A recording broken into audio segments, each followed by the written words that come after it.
Hello, this is Angela Anderson. Thanks for joining me for this acrylic painting tutorial. In this video, I'm going to be showing you how to paint a skull with a rose in its mouth.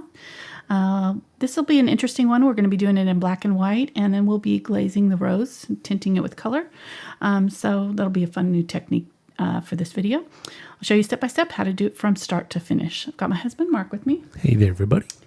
He's been in chat for our live show, so if you have questions, you can ask those while I'm painting, and I'll try to answer them. Let's get started.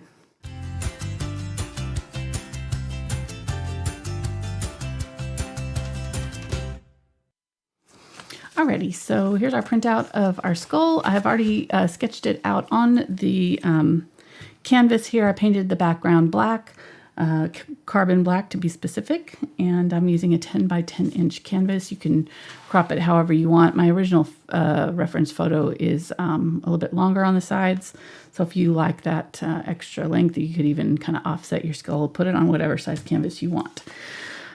Is the point. All right, our brushes, I'm going to be using a number 12 Bright and a number 6 Filbert, and then a number 8 Filbert. These are the 6100 series. This one is the VelvetTouch from Princeton. You can see how this one is actually a smaller number, but this one's smaller. So the different lines have their own numbering systems. I've never figured it out. It's different for every brush. So definitely not an engineer naming those. No, I don't know how they come up with the numbers, but each line of brushes has their own kind of numbering system. So fortunately, these ones are all the same though, 1/4 inch, 3/8 inch. And then a number 4 and a number 1 round in the VelvetTouch line. And I've got 2 of these 1/4 inch ones because one of them was fraying a little bit. So I'm going to put this other one aside. All right. Was and it then afraid? Oh, yeah, they're getting old. I need to get a new one. I've beat these ones up for a while. You can see the edges are starting to kind of get fuzzy. So that's when I know it's time to get a new brush. But they're still holding together when I wet them, so that's the main thing. If they don't hold together when they're wet, then that means they for sure need to be replaced. They're close. They're getting there, but not quite there yet. All right, the colors we're using, really simple palette. Today we're going to be doing carbon black and white for our main parts. I've got a zinc white for a little bit of transparency if we need it. And then for our rose, we're going to be tinting it with Quinacridone Magenta, and I also put out Quinacridone Burnt Orange to give it a little bit dull that color because Quinacridone Magenta is such a bright pink, and I didn't want to dull it with the carbon black because it's too opaque. So having another Quinacridone that's a little bit more of a brown will kind of dull that rose color. We'll still see the grays underneath, so when we do the glazing, we may not need the Quinacridone Burnt Orange. We'll just have to see. I haven't painted this yet, so we'll try it together. I've never painted this skull either, so it's a day of firsts.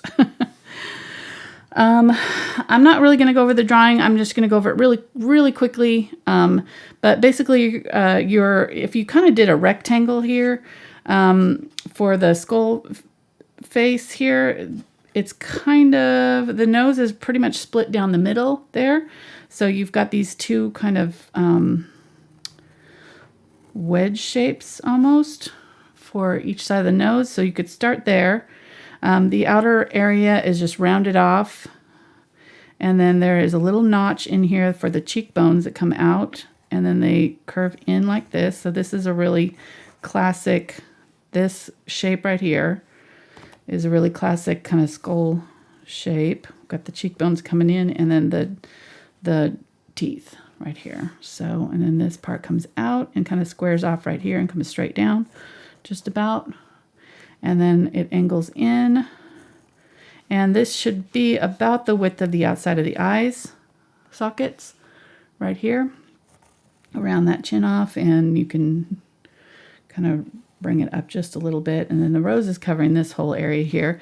Then our 2 eye sockets are kind of sort of oval. I don't know how to describe this. These are almost like a rectangle that's rounded off at the corners, or like a square that's rounded off at the corners. He's a little bit offset, so those eyes are, one is higher than the other, just tilted slightly. The same thing with the teeth. So this angle and this angle and this angle should all match up, right? There, there, the bottom of the nose. So it's all a little bit angled. So if you need to, you can kind of, and this should match up too with that same angle. So all of these lines should match up. And then because the jaw is open, it's a little bit tilted. It's probably not closed completely correctly. So the jaw is a little bit off, but that's all right because it's holding this rose here. So it's a little bit wonky. And then you've got our two big front teeth, and each one of these teeth is kind of like a little triangle that's got a flat bottom. So it's kind of angular straight here and then curves in right here at the jaw line. And what else? That's about it. I mean, pretty much the jaw comes out really far on that side. This side, it's a little bit more enclosed. And then our rose is right in here, and it comes right in off to the side, fits in between these two teeth. And then there's some leaves here. There's a leaf here that's kind of curved in on itself right there. And we're not really seeing the stem in this area because there's a lot of random leaves. Here's the back side of this leaf right there. And then there's another one that is folded up this way and back down. And then the rose itself is going to be another kind of rectangular shape here. So you round off these edges here, bring it out on the sides a little bit. So it kind of comes in and then back out. And then this area is rounded here, and then the petals form on here. There's, oh, I just realized that I missed this part here. I didn't draw that in. Right there, I'm just using a chalk pencil. So use whatever, I would use a water-soluble something so that it's easy to erase. This works really well on the black canvas, and there's other water-soluble watercolor pencils and things. Just look for water-soluble, that's the main thing. Chalk is obviously water soluble, so pastels work. Okay, I may have lied to everybody. What? I want to double check. Did you trace that on there? Yes. Oh, I thought you had drawn it freehand. I drew part of it, but I traced part of it too. So. Okay, so I was partially right. Yeah, part. I was partly right. Partly right. Part A. And then I'm just going to use this and come just below the jawbone here to do our line across, and I'm just using my hand to, you can use a ruler if you want to, just using my hand to do like that. No, I just wanted, just for speed today, wanted to get this part just right, so I traced that part and drew most of the rows and other areas, but yeah, I didn't leave myself enough time to draw it out today. We've had a few things going on this week, so all right. I think that's it. Okay, let's start painting. So what I'm going to do is kind of create a few different grays here. I was going to use quinacridone, or not quinacridone, ultramarine blue and burnt umber to mix my own black, but then I decided to keep it simple. So we're just going to use black and white. And but if you want kind of more of a nuanced gray, you can use those two colors and create your own gray. Hey, real quick. They would like to know, how did you do the tracing? With white tracing paper. Okay. So you just put it underneath the Yep. the picture and trace on the picture? Okay. Yep. Just set it over your canvas and just put your white tracing paper underneath and I did all of this area pretty much all in there and kind of did the outline of the rose too some, but I drew in the rest of it by hand. And then I wiped most of it off so that, because it comes out pretty dark, so I didn't want it too dark. So I took a wet rag and I just kind of brushed over it to soften it up. So, all right. So I'm putting out quite a bit of black here, and I'm going to just start with a little bit of white. And that may be too little, but we'll see. May not make that much. I'm going to make I probably should have started with white. It'd be a little bit easier. That's all right. Okay, there we go. Kind of making a light gray there. Or dark gray, I mean.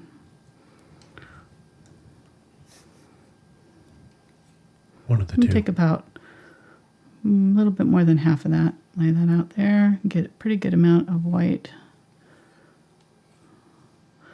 Mix that in.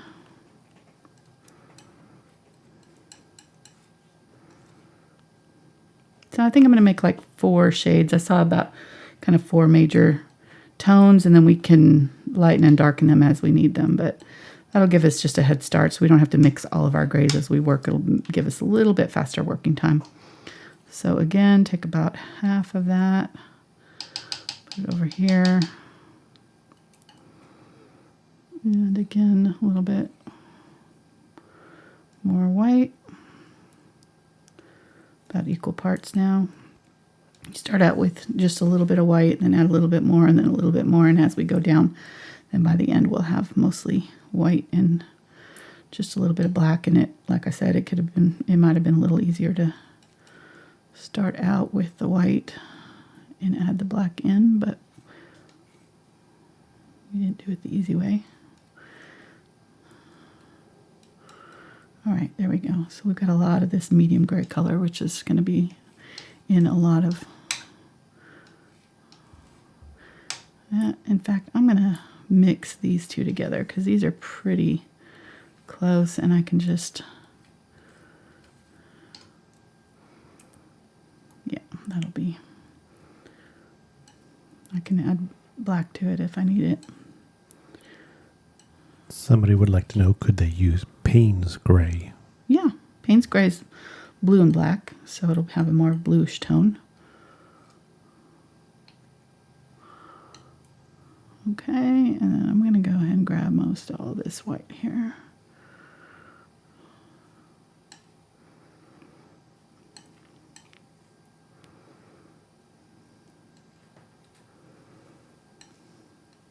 And I've laid out some of the glazing liquid there too.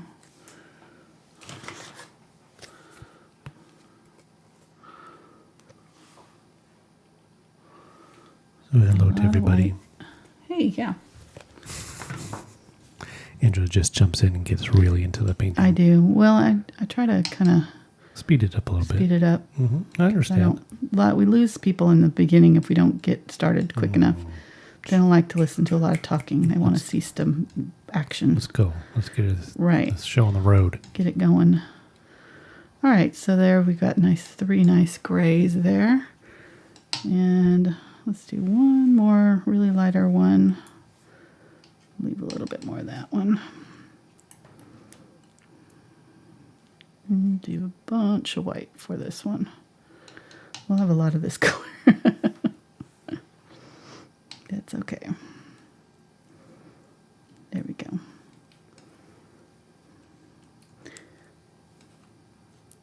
There we go. So we've got 4 different colors to work with here. Got a lot of the lighter gray.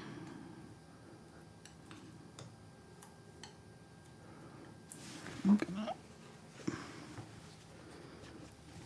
wipe my palette knife off. And if your palette knife gets super dirty and you can't get it clean, you can use alcohol, rubbing alcohol in it, and it'll like 85–90%, and it'll get it off. All right, so let me grab my large brush here. This is the 12 Bright, and I'm going to use some of this light gray here, add a little bit of that darker gray, and kind of streak them together and not blend them all the way. So I just kind of lightly streaked, and I'm going to use it to create this background, streaking in the wood that's sort of in our background here. So I'm just going to barely touch the canvas there. And you could do this first before you draw in your rose if you want to.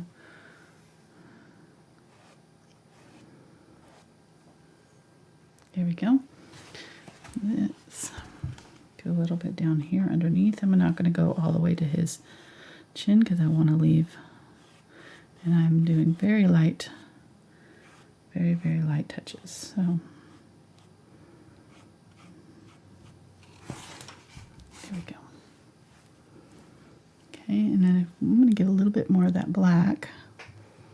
Dude, there's a little bit kind of back here too, so I'm going to use the black, and it'll show up once it dries. Right now you might not be able to see it much, but it'll kind of have a little bit of a sheen to it. So I'm just going to kind of put a little bit of it back in here. Like there's some stuff going on.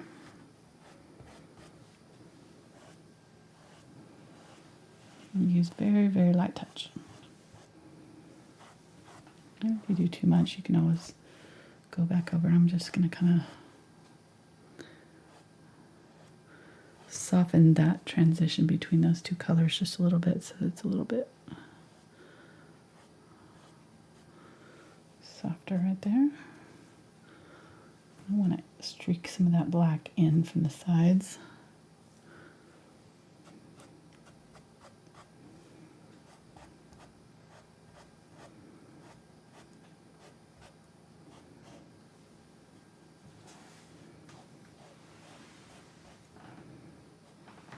And under the rose and under my skull there.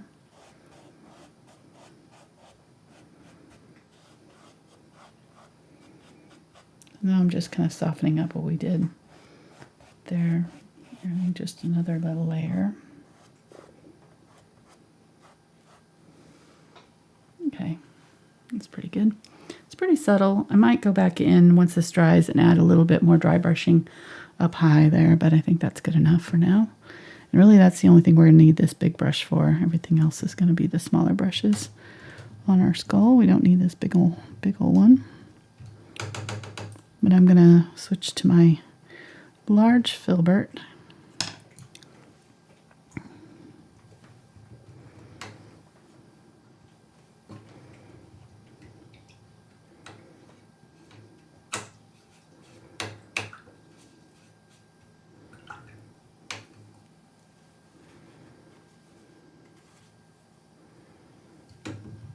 Getting black in here, so there's some black on my side of my thing here. I'm just trying to clean it off.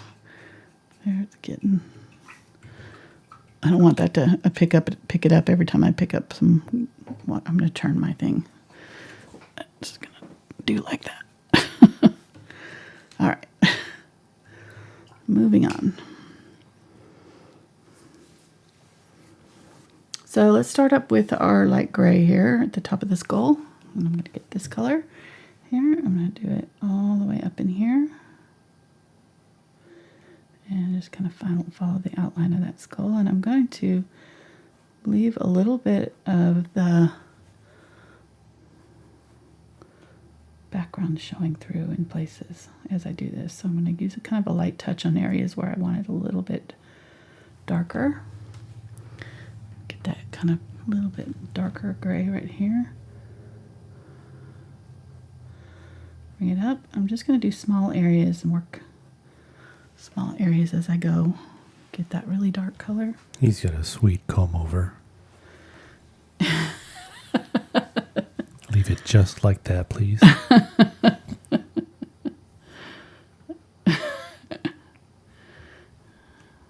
Hopefully this guy has a sense of humor. We thank him for his donating his skull for photographs. I don't know. For art. How do you get? Did they get a release for him? I'm just wondering that kind of like how do you get signed up to do these kind of modeling gigs when you're? We may not want the backstory. I don't know, but I'm grateful either way. Hopefully he approved of this. You don't want to step on any toes. So post your pictures of your skulls with the comb overs, please. Take a photo at this point right here. Yeah. Okay. Okay, so adding straight white now up at the top here. Just make that nice and bright. And as I work, I'm just kind of trying to blend it out so I don't have any harsh edges. I'm going to keep it kind of painterly so you can kind of see how it's not super blendy. I'm going to leave that.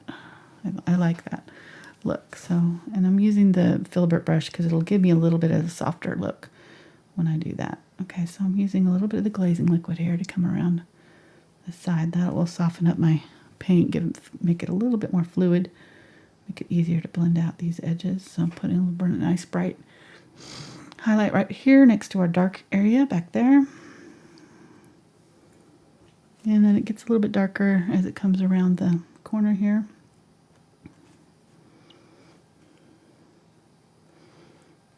Let's use this kind of medium dark right in here.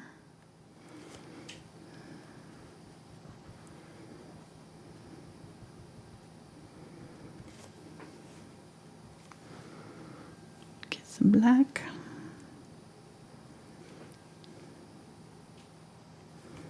And then get our medium dark gray all up in this area here. And then right here where this shadow meets, I'm going to wipe my brush off, get a little bit of my lighter color, just a little, and I'm just going to pull it up into that wet dark color. And if they don't blend out enough, you can always add a little bit more of your dark color back over the top. If it kind of pulls and it's not blending, then just wipe your brush off. And then bring in that dark gray down. Okay. It's pretty good for now.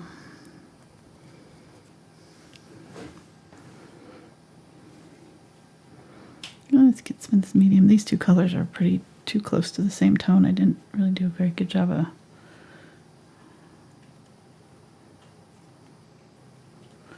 with those. I need kind of another darker. I need more of this darker tone for some of this. There we go.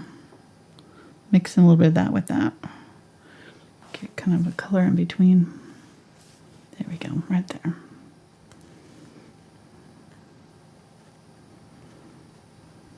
And really I'm going to start switching to a smaller brush because as I come down around here, this brush is getting to be a little bit too big, but I'm going to finish this forehead here first. This is actually pretty fun to paint. I've always kind of shied away from painting anything kind of creepy. I'm not really attracted to that kind of art, you know. But I saw this image. I don't know why, it just kind of struck me. I liked the dramaticness of it, you know.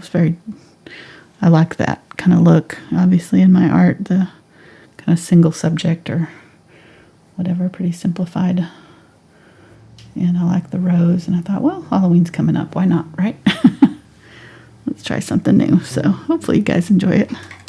I know it's a little bit of a departure for our normal stuff that we do. But hey, it's got a rose, so maybe you'll learn something with I think it's called grisaille. I'm not sure exactly if I'm pronouncing that right, but the gray, black and white, and blend in or glazing over the top of the black and white. It's a really classic water or oil painting technique. So we've done it a couple of times, but it's been a while. So this will be a good one for that.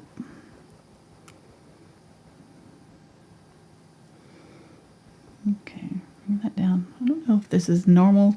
That's just probably the cartilage, but it looks like he's broken his nose maybe. I'm not really sure. He's got some lines in there.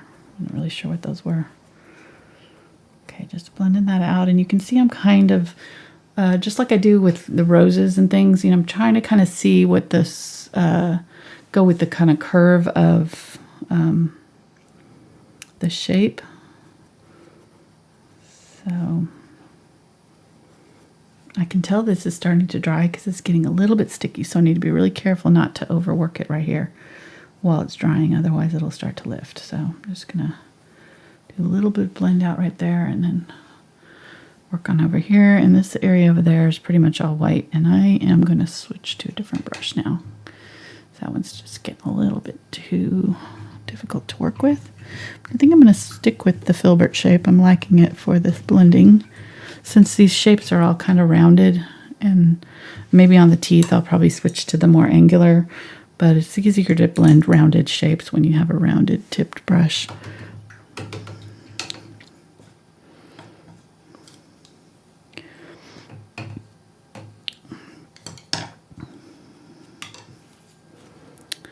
All right, I'm making a mess of my towel today. I'm gonna have to get another one already.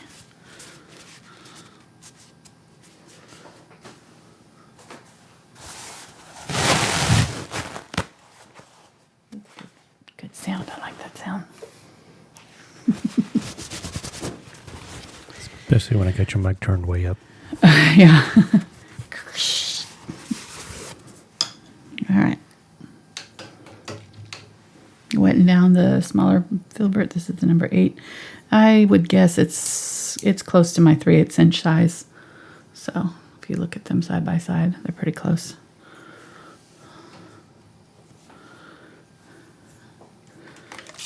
Write this down again. I'm gonna get some more black because my black is pretty much disappeared, and I realized that I kind of there's black shadows back on this side of it, so I'm gonna put some black back in over here. Okay. So far, so good. This reminds me, isn't there a famous Van Gogh painting where he does, or maybe is it Van Gogh I'm thinking of? I think there is, of kind of a rose like this. It reminds me of that.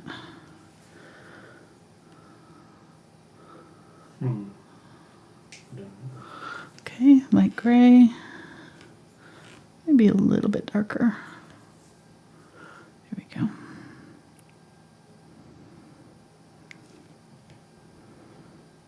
These kind of lessons where it's just like a monotone canvas too are really good for kind of working on your values. So if you struggle with getting your darks dark enough, your lights light enough, something like this is really good because it really forces you to match it up exactly to what you're seeing. So like I can see like right in here that I'm not dark enough right there, you know, and like maybe right there too. No, I'm dark enough right there, but I'm actually too dark, so I need to lighten that up. So anyhow, it's kind of it's a good, I think, basic sort of lesson, even if you didn't do a skull, you know, doing something black and white like this.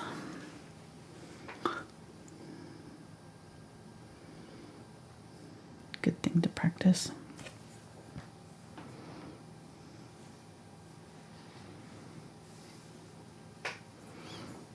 And starting with the canvas black like this, starting with a toned canvas of some sort is better than starting with white. Doing this on a white canvas would have been a lot harder. It's just a lot harder to see where your values are. So using this dark to light is a lot, I would recommend it. Don't try to paint this skull on a white canvas. It would be much harder.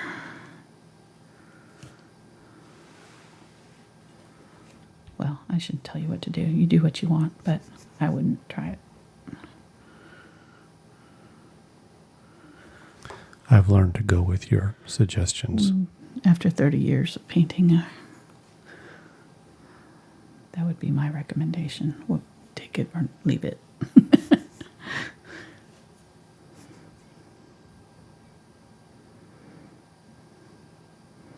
Okay, so this isn't quite full white. It's a little bit off. I'm doing this so that I have some room to play with some highlights later. Bring up, like the tip of the nose here has got a really bright white highlight on it. So I'm going to do this color so that when I do that white highlight, it'll really pop it out. Make it much more obvious. It's looking good so far. So let's use some of this medium kind of dark-ish gray right in here. And there is kind of an area right along that bone where these two meet that's a little bit softer. It's not quite white and it's not quite that dark gray. Get a little bit more of that color, blend that in. There we go.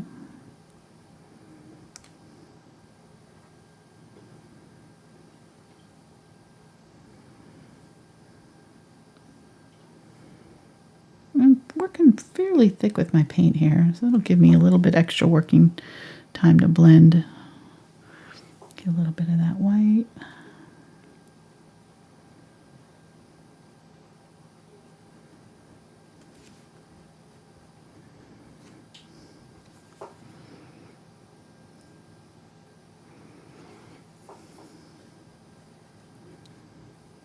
There we go.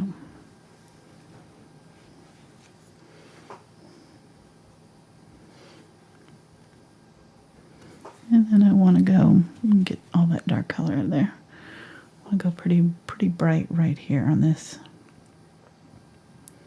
brow, just a little bit.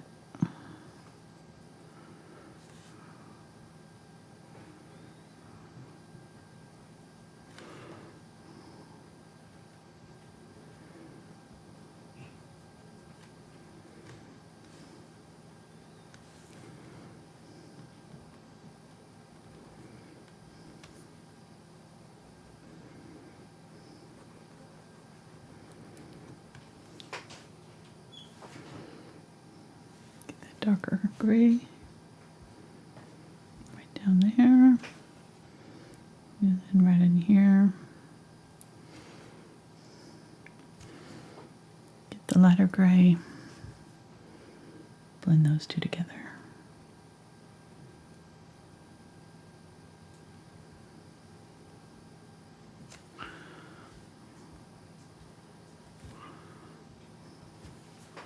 Get some of this lighter gray for right in here too. This color is a little bit lighter right in here. The colors will darken as they dry, so it may be a little deceiving when you first put these on, especially if you're putting a wet color next on top of a dry color. You know that it may not be quite the right value, so you'll have to adjust maybe later once it dries. So this may looks a little bit too light right now, but too light right now, but I think it'll darken up as it dries. Bring this around.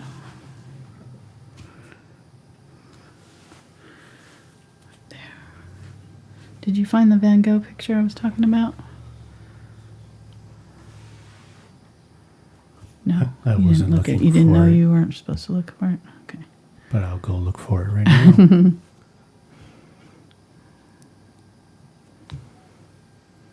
Okay. What?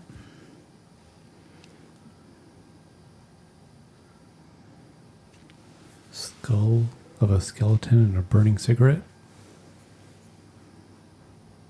Is that Van Gogh? That's what it says. Let me see. Yeah.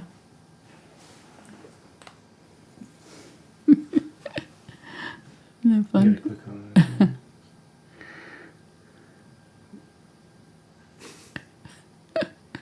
it. Love it.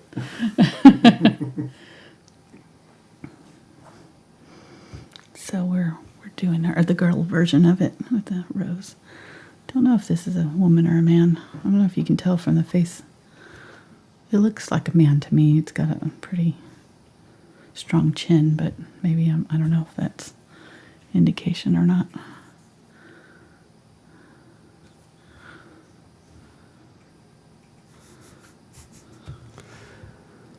Hashtag Skullfax. Yeah.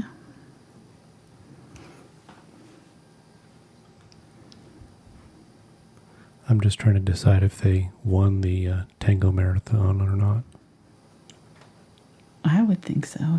If he's posing with it in the afterlife here, I would say.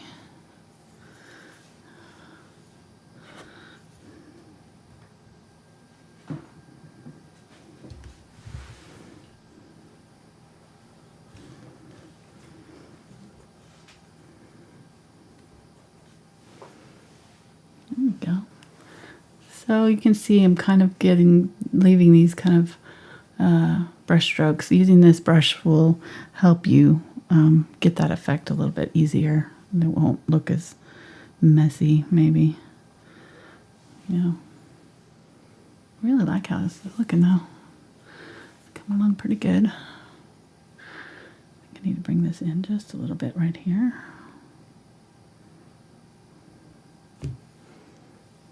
That line is supposed to be blurred a little bit.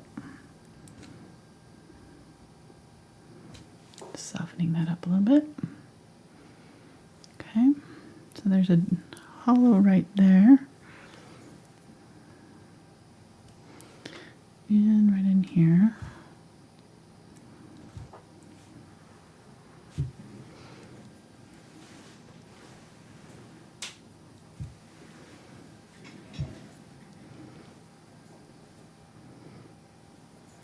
Kind of yeah, pretty dark.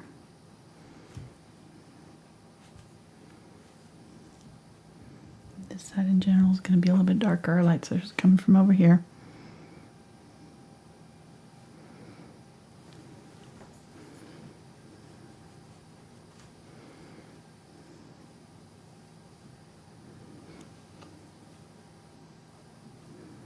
When I want a straight line, I'm just going to turn my brush here on its end, and then I can get kind of a line around when I want to draw it around these corners here and things.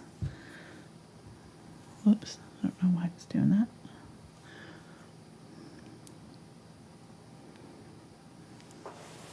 Okay, right here, I need a really bright highlight, so I'm going to wipe this off, get some white. In here.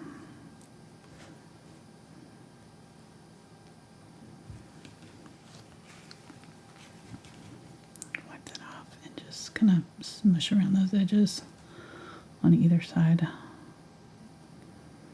a little bit.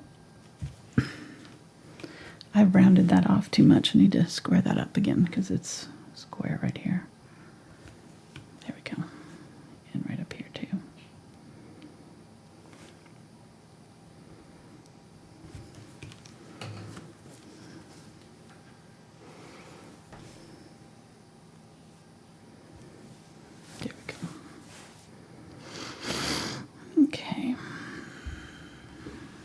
Which brush are you using right now? This is the Filbert. The number 8 from the VelvetTouch line, so it's a little bit smaller than the one I started with. There we go.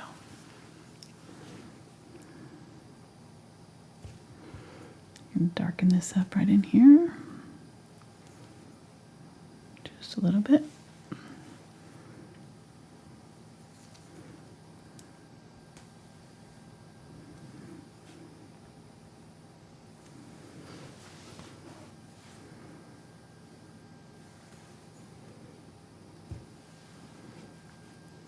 Wipe that off. Tap it out.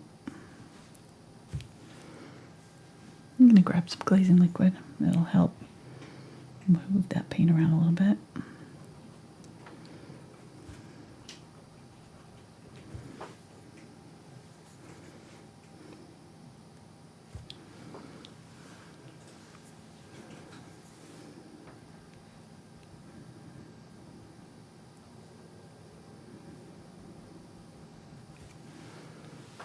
Okay.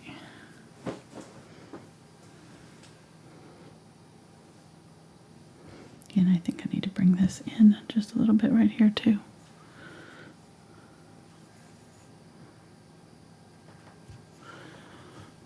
Just trying to get the shape right so then I can concentrate on finishing up the shadows just so.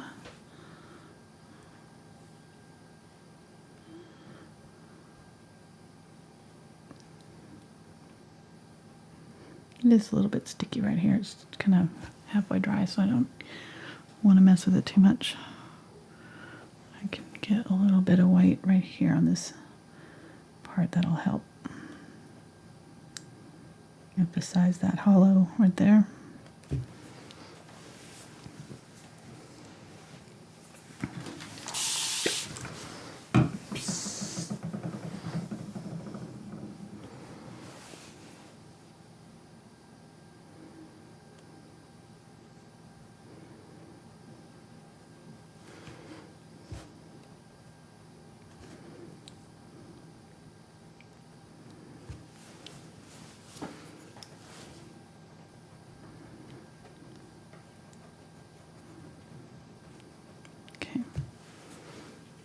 It's a darker gray right here.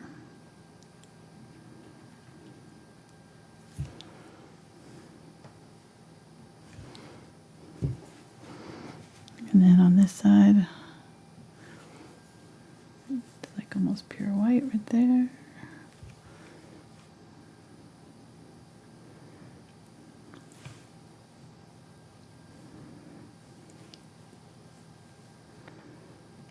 Okay, so now I'm getting into some tighter, more angular areas. Probably need to switch to my angle brush.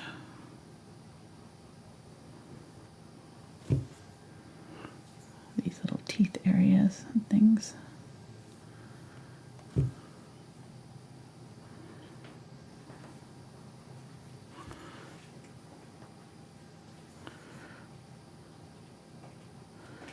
Getting some of that lighter gray here.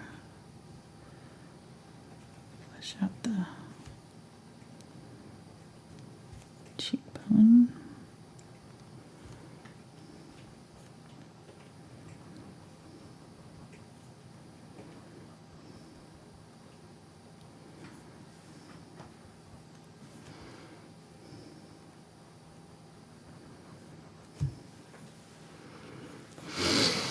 Okay, and then getting the brighter highlight white right here, a little bit more right here again, a little bit right here.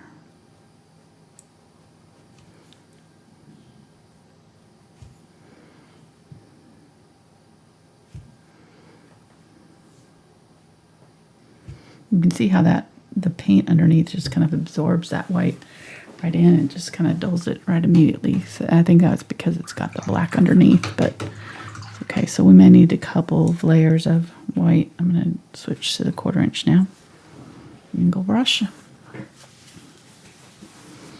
I'm going to start with a little bit of black. I'm just going to put the black right in here. Wipe off my brush and just kind of glaze with that thinned out black.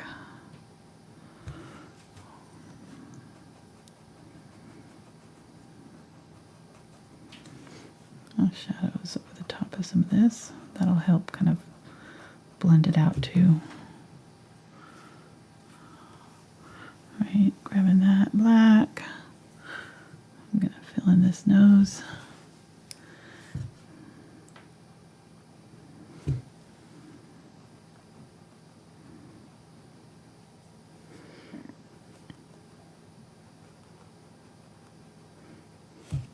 Thin that out a little bit, go a little bit wide, and then get that darkest of the grays,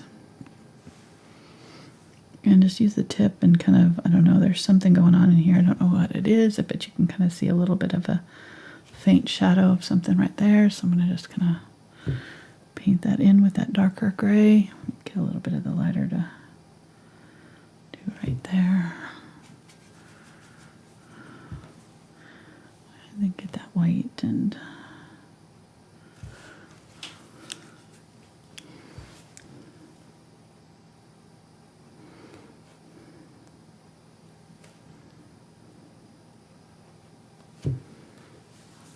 okay.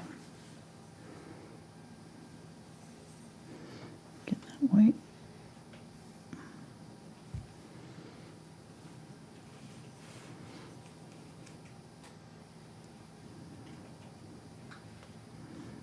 It's a straight titanium white here.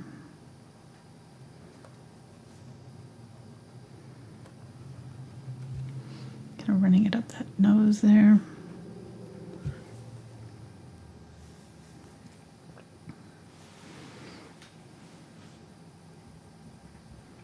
So he's got a runny nose. He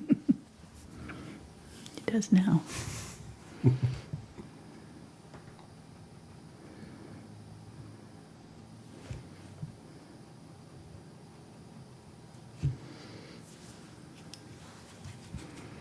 Wipe my brush off, get a little bit of that medium gray, and I'm just kind of softening up those edges on either side of that. Okay, good.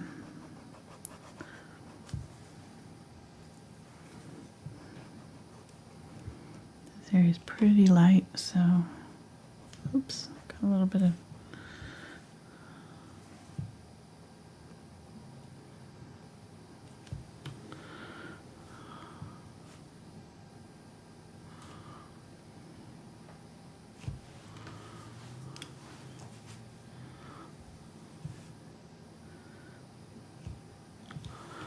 okay.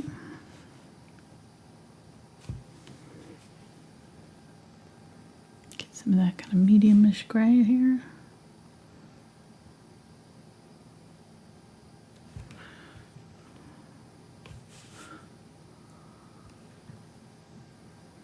This one's a little bit softer, a little bit more blended out.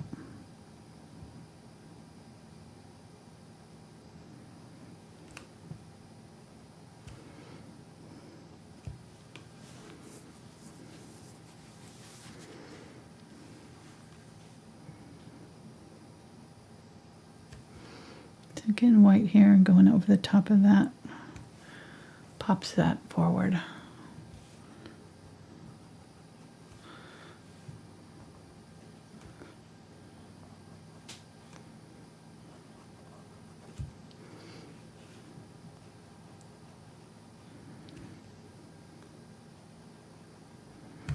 And get some of that kind of medium-ish gray right here.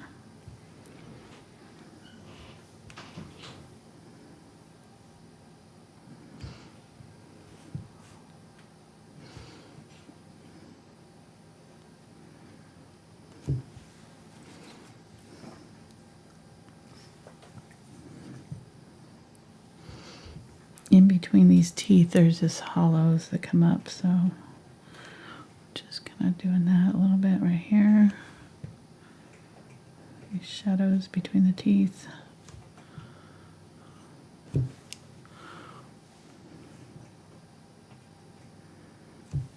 That's too dark.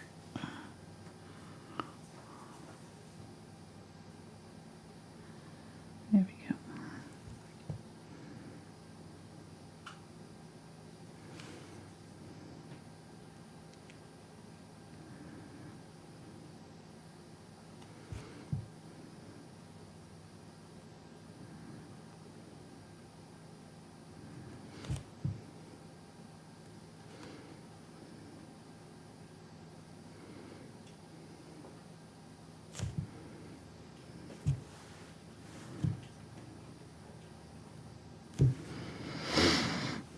Get a little bit of that darker blackish color right here. Just blending that out. This one's really obvious right here on this far tooth. And these ones are a little bit more subtle color.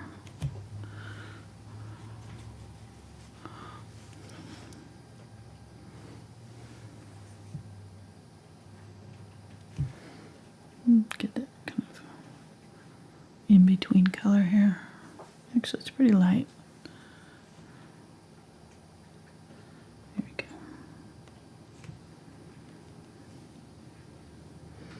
And then right above the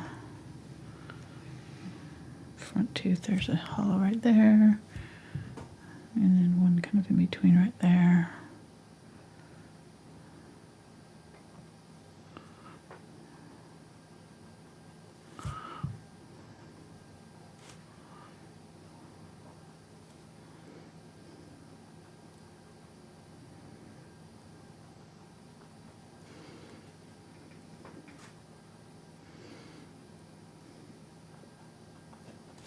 Okay, getting the white now.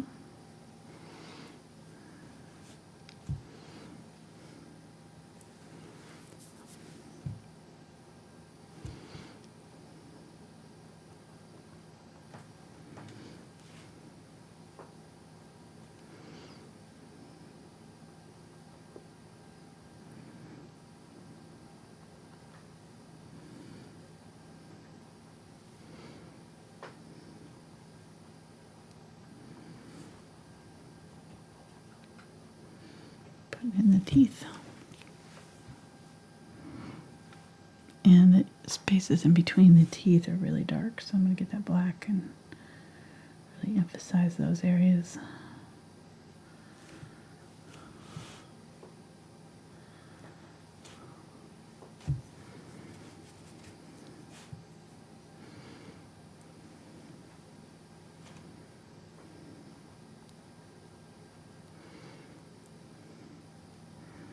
It's hard to tell where these teeth kind of end because they're discolored with some black.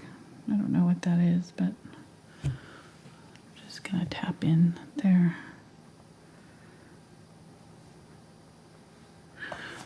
You can see in the picture there's some, you know, kind of discoloration around there, so it's kind of pitted. The bone, I think, is porous right there. Maybe.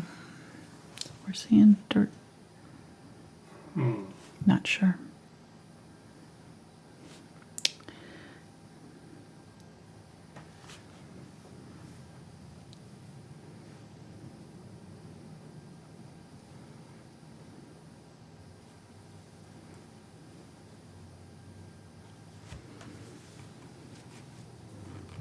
Blend this out.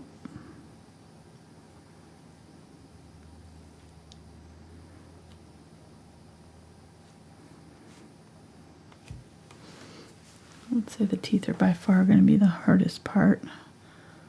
Just getting in, because there's a lot of shading in a small area.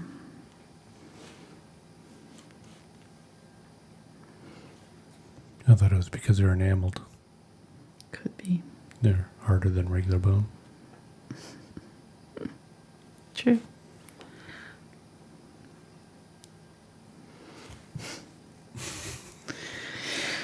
Oh my gosh. First dad joke of the day. No, look Homework. Oh no, you missed the one earlier. Which one? Oh gosh, I forget what it was, but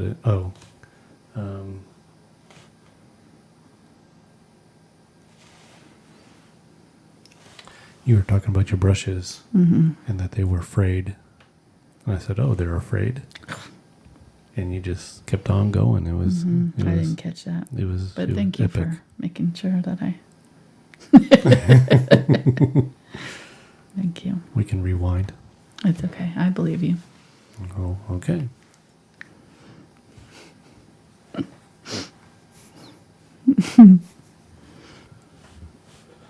It's the ongoing pun battle on the show. Yeah.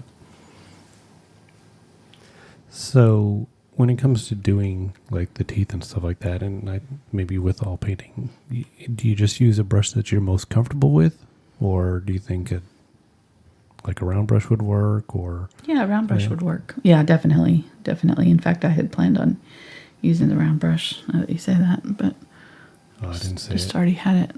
You suggested in chat or asked. Somebody in asked. Chat. Yeah. Yep. For sure.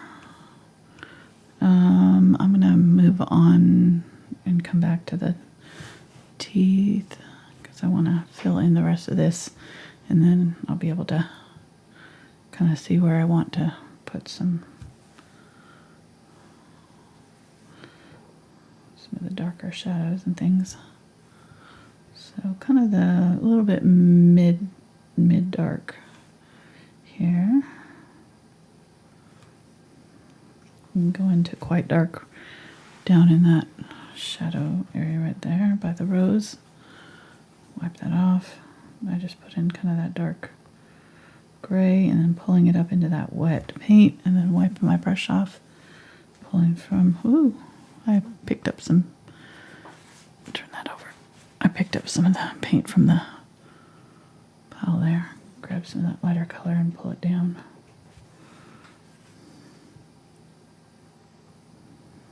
There we go. Okay, and then up in here it's darker.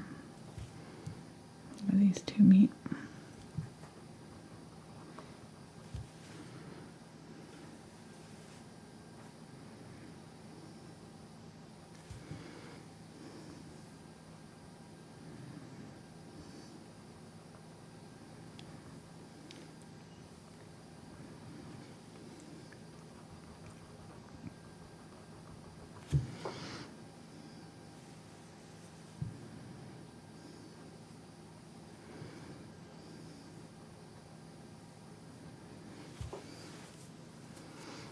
Okay, and then I'm going to grab that lighter color, put it right here.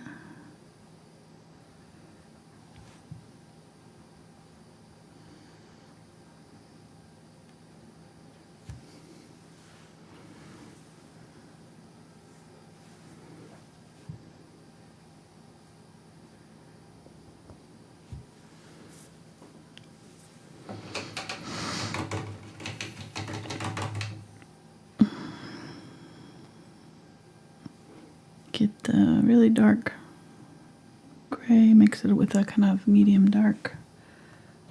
And put that in here. And it should fade to black pretty quickly. So grab that black and just tap it in that dark area there.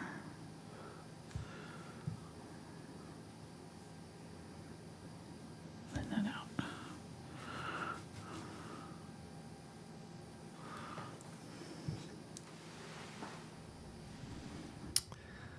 The person asked if they're a little bit slower in blending, what could they use to help keep the paint from drying out while they're doing it? You could use a little bit more paint than you normally use, so just gonna load it up a little bit thicker on your brush. When you're using heavy body acrylics, they'll give you a little bit more blending time. So if you're using, that would be number one, is to use the heavier body acrylics. They'll definitely give you more blending time. And then the glazing liquid here has a little bit of an extender. The one that I use from Golden, it's a slow drying extender for acrylic colors. And you can use as much as you want. Some extenders you can only use like 30%, and then it makes your paint kind of slick and weird feeling. And doesn't bind correctly to the canvas. So just keep that in mind too. Just use, I would definitely recommend the Golden.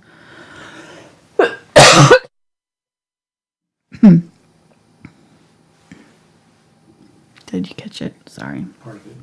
Good, thank you. I tried to turn away. It snuck up on me.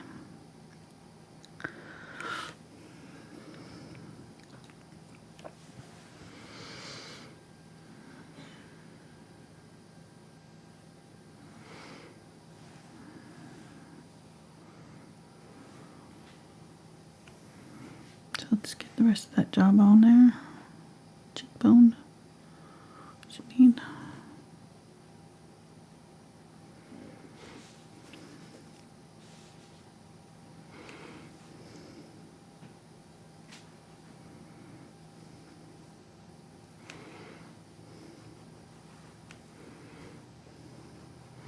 And I emphasize a little bit more of this curve than right here than was in our photograph. It was a little bit more kind of solid, like you couldn't really see it much. So, but I went ahead and, because I wanted it a little bit more emphasized, so I lightened up that little crease right there.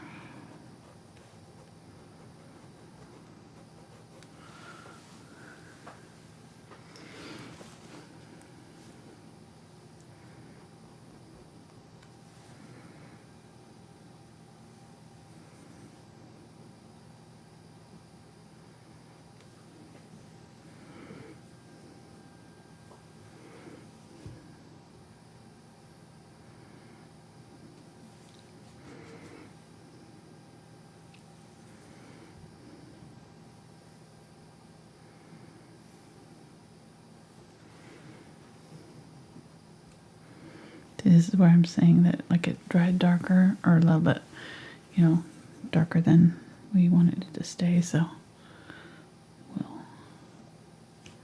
line that up. Oh, I missed this whole section here that's kind of like lighter inside right there. It's not quite that light, but there's a whole section on the inside of this nose right here that's got a little bit of a dark crease.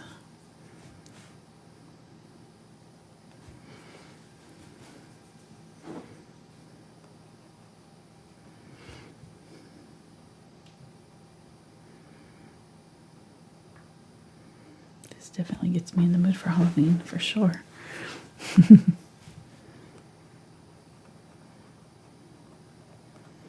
Halloween was one of my most embarrassing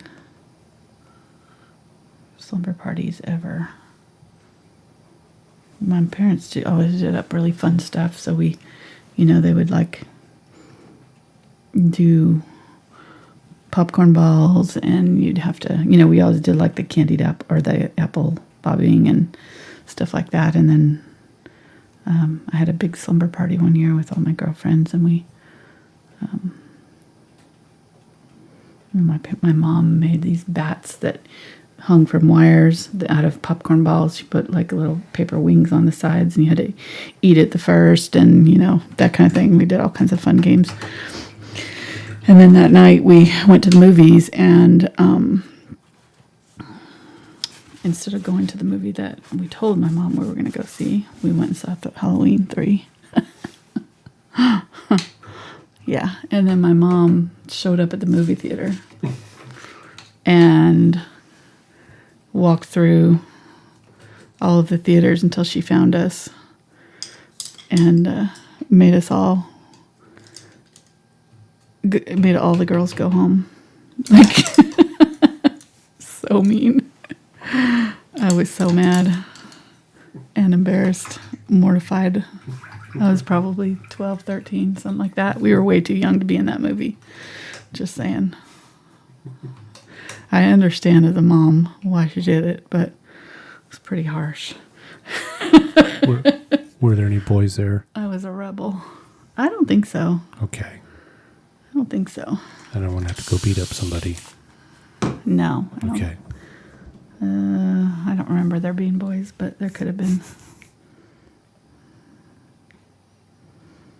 No, that was pretty embarrassing. So a lot of good. My mom was a good detective mom. She always sniffed out when I was doing something up to something. She must have overheard us or something, or just gotten wind of it somehow.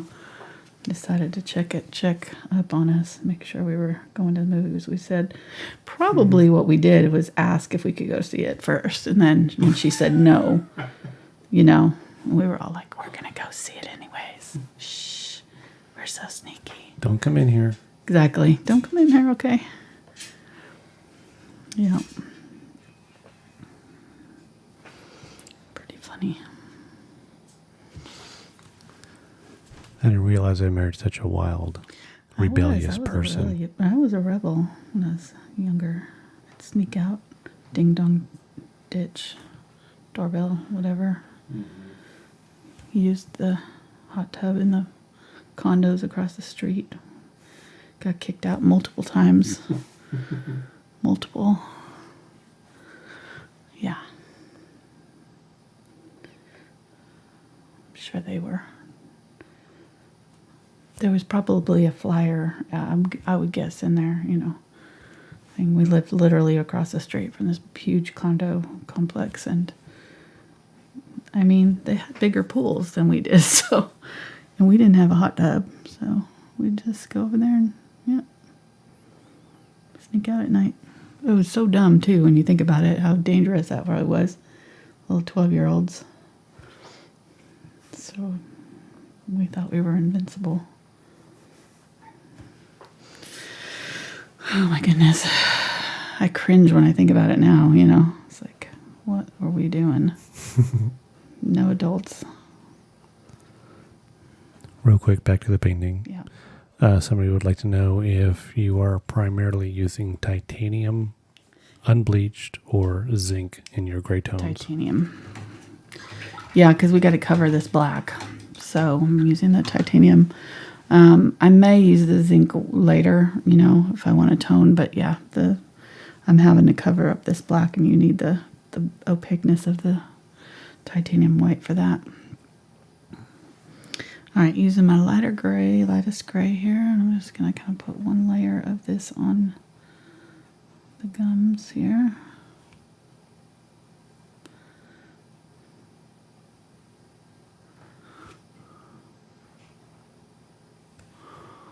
I'm just trying to get this whole thing covered right now. That's what I'm trying to take my time to do it though, because then the more we get it right now, the easier it'll be to finish later. You know, we get all these tones as close to finish as possible and won't have nearly as much to do later. It's coming along, but I definitely think we need a lot more white up here. It's way too gray still. Okay, let's work on this jawbone here. Get some of that white. I'm just going in with straight titanium white here.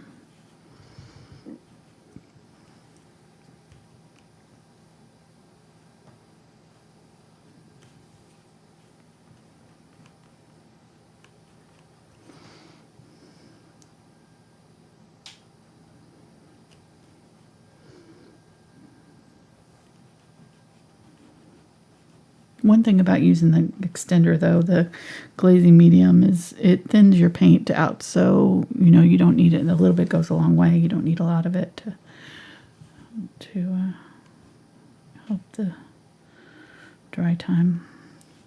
So using that lighter gray here.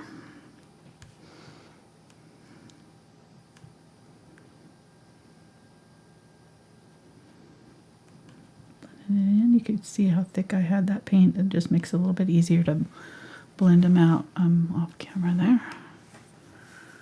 Check. Yeah, like just a bit. Okay.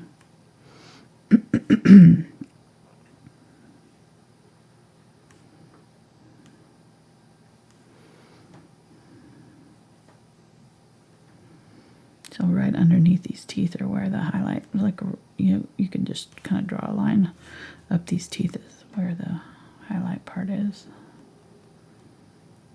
I'm just going to go ahead and kind of fill them in, sort of.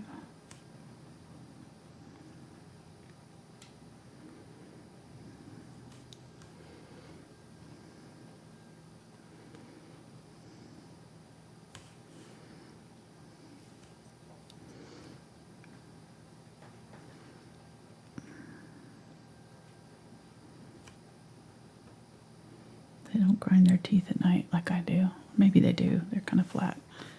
My teeth are terrible in the front now.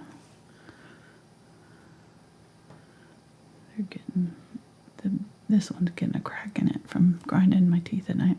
Oh. Yep. I used to have a mouth guard. I don't know what I need to get one again, probably. All right. Sorry, it made me think that was totally off topic. Teeth, painting teeth, thinking about teeth. Squirrel. Squirrel there. Okay. Just trying to get these in as fast as I can. Really didn't want to be at this all day because I've got a bonus video tomorrow. I need to save up my energy for that.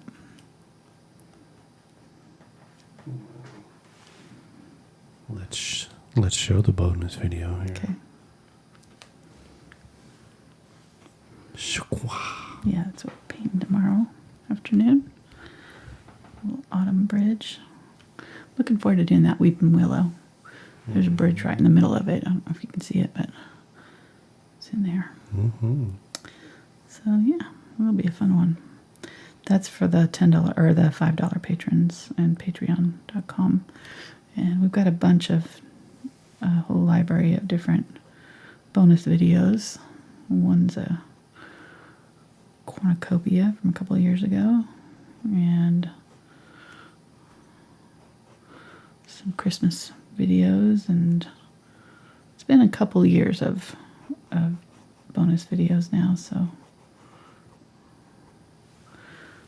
since 2017, October 2017, so I'm just about should have about what 15, 20. Some of them were made public for a while there, but we don't do that anymore. So yeah. So if you want to sign up for that, you can go to patreon.com/AngelaFineArt and join us tomorrow if you're interested. And you said that's for the $5 level and above. Yep. And it includes the traceables as well. So it's traceables and reference photos. And chatting with me during the video. Right. And you do get to chat a lot with Mark because there's a lot smaller audiences for those shows. So. Kind of like the early days of YouTube. Right. Okay. Keeping on going here.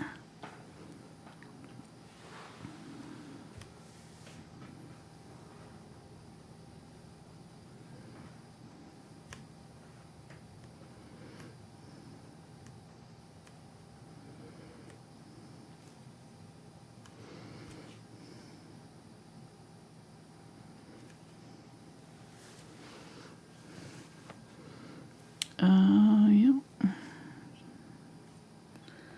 Just thinking this looked weird over here, but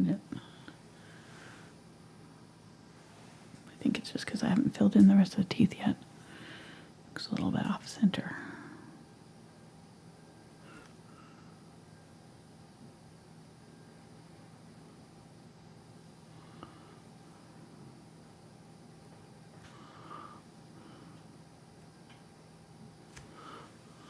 There we go. Creepy. Super creepy. Definitely need some work on that to get the hollows between the teeth back in here.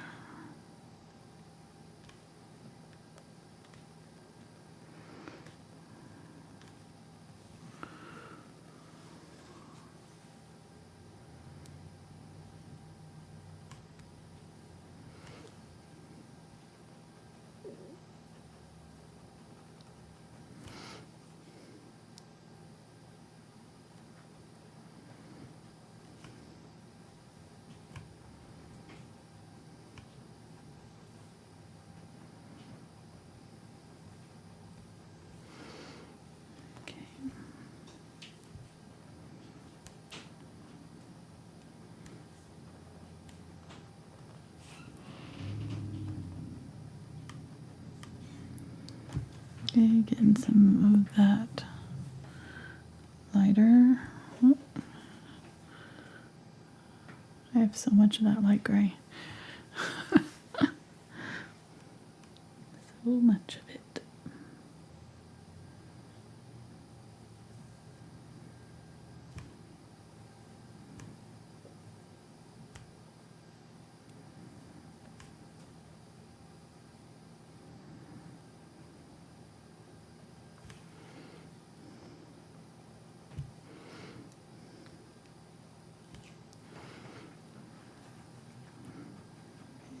Highlight right here.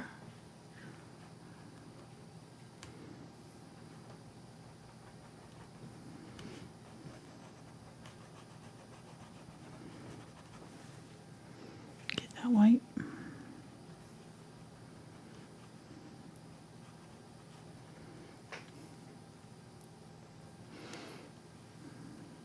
Oh, I put one too many. There we go.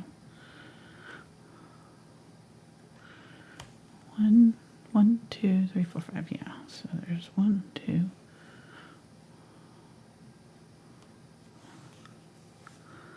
One, 2. Yeah. There's the middle. Okay. So yeah, 2 on this side and 2 on that side. Okay. Sorry. Lost my place there for a second. Grabbing some black here, and I'm going to go around this rose with the black. I'm just going to add that first, and then brush most of that off, pick up some of that darker gray, and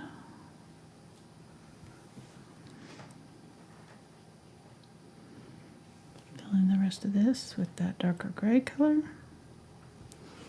and bring it all the way under the chin. Wipe that off, pick up some of my light gray that's over here,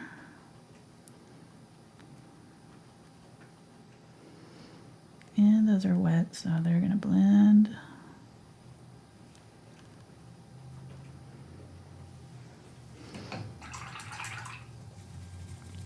Get some more of my black here.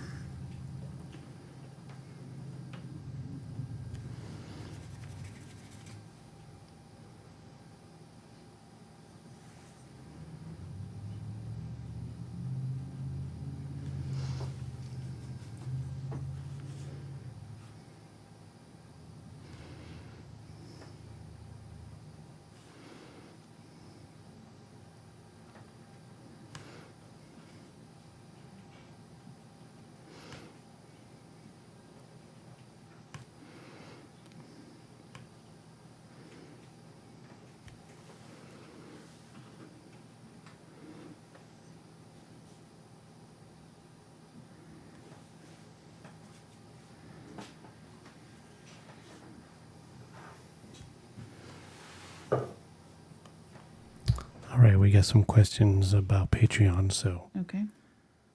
I'll do my little commercial spiel here. All right.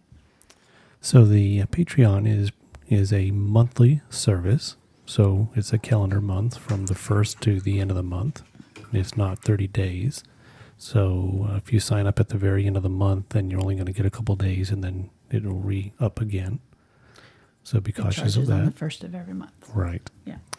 The $1 level right now gets you access to the traceable. So when Angela finishes this painting tonight or tomorrow morning, she'll trace it out, and then it'll get posted, and then you'll have access to that.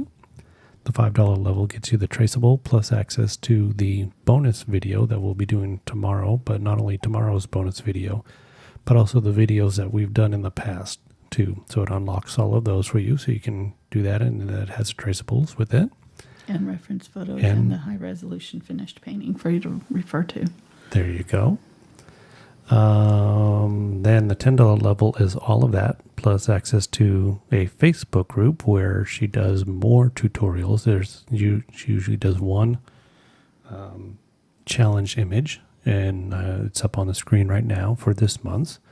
And over the 4 weeks of the month, they paint that a little bit by each one. Each day. Each Thursday, yep. And also she interacts in that group as much as she possibly can, giving ideas, suggestions. People can post things that they're working on. And get critiques and stuff if they need them. Yeah. More detailed. I don't have time to do them in my other groups, so that group gets priority. Mm-hmm. Yeah. And then there's other Using business. That kind of dark gray here. Then there's business levels on there, and yeah, if you're a paint party and you're interested in using the designs for your paint party, you've got some levels on there that you can use them for that teaching, because they are copyrighted, so they're okay to use in schools and in nonprofit. So, a lot of nursing homes or libraries or, churches, that kind of thing, community groups. It's fine as long as, you're not charging a fee for or making a profit. Profiting, yeah. You can charge a fee as long as you're not making a profit on it, just to cover materials. And that's totally free to use for that, to use for education purposes. But if you're doing it as a business, there's a fee for that. So I don't know that everybody reads the fine print on the bottom of the videos, because we have a lot of issues with paint party painting places using our designs illegally. Yeah. Hey, real quick, somebody's in the $10 level, and how do they get access to the Facebook group? They have to request the access, so I can't add you unless you're a friend of mine on Facebook. So you have to go to the Art Taking Flight group, and you should have gotten an email when you signed up that had that link in it. If you didn't, you can just search for Art Taking Flight, or go to my Facebook profile. It may have it on my profile, I think. Okay, so there's a link down in the description, I think, maybe, or you can go to, I think if you go to Patreon, there should be a link there. I posted at the beginning of the month, I posted the link with the owl painting reference, so it should be in there. Okay. There's several places you can find it, but you can also just search for it if it's, easier that way. But for some reason, that tooth got really huge, and that one's a little smaller than it probably should be, so I have to work on that a little bit. I think this one needs to be bigger because these overlap. So yeah, we have a lot of fun in that Facebook group. Right now they're voting on what we're going to paint for at Christmas time. So I did a poll in my Thankful Art group to get ideas for Christmas paintings, and then the patrons are getting to vote on their favorites, and that'll pretty much set my schedule based on what they vote on. So they're pretty influential in that respect, that group. Now,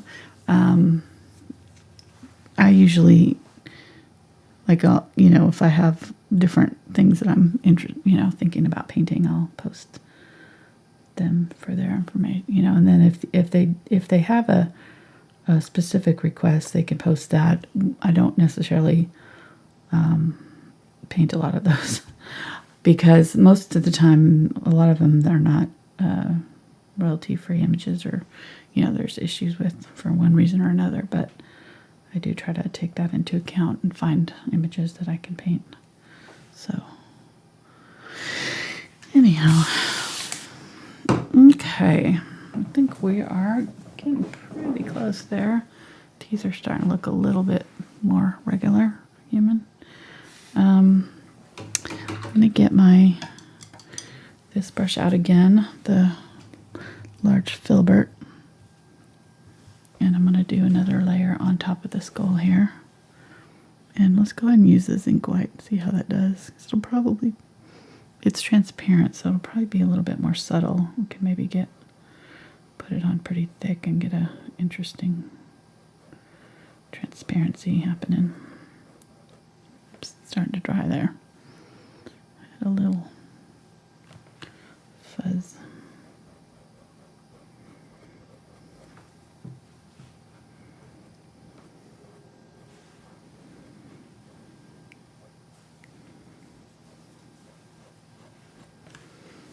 Okay, and then I'm going to go ahead and use that titanium white, a little bit of glazing liquid. You can see the difference.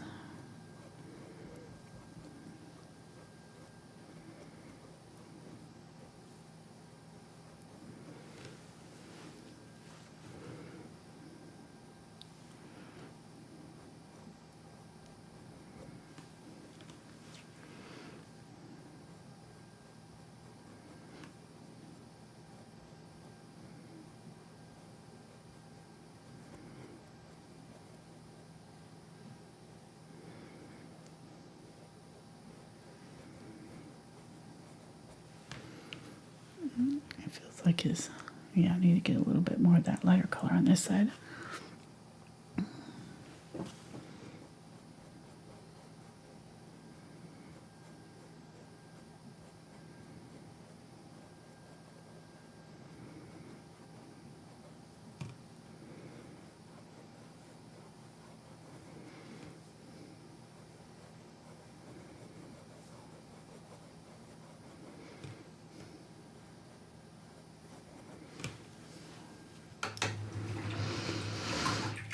Blend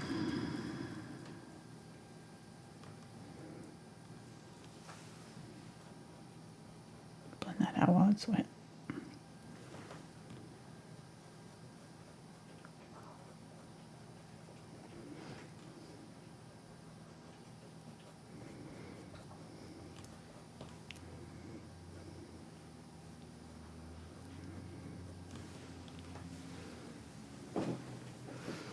Okay, and then that is softer than it looks right here. There's a little bit of a blend there where that curves down in there.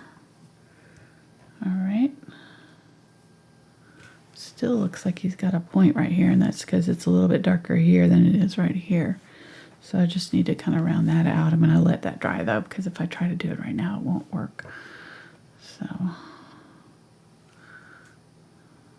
the eye socket needs a little bit darker, I think. That side especially. So let's get a little glazing liquid. This is where we can be a little bit more subtle with our glazing liquid. We can glaze instead of fill in with our paint. And that kind of allows us to take our time with our shadowing and things.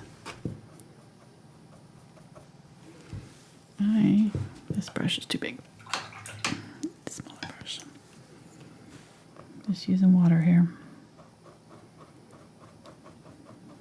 Pushing up where I don't want that paint to be. Okay, and then I want to glaze right here really subtly with the dark gray. Using lots of glazing liquid.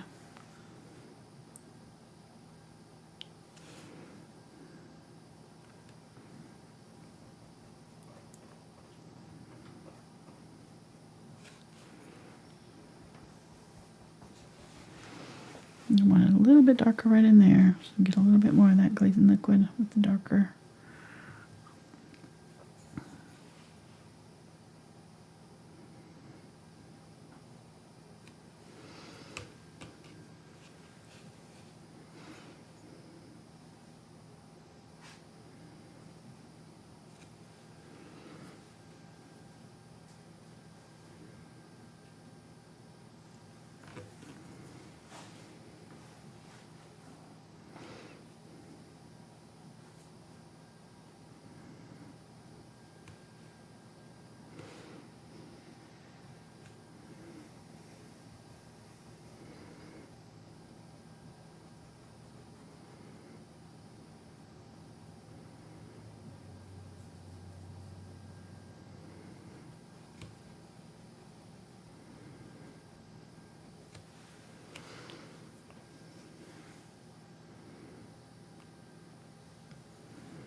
This seems a little bit like sharp right there, so I'm just going to soften that up a little bit.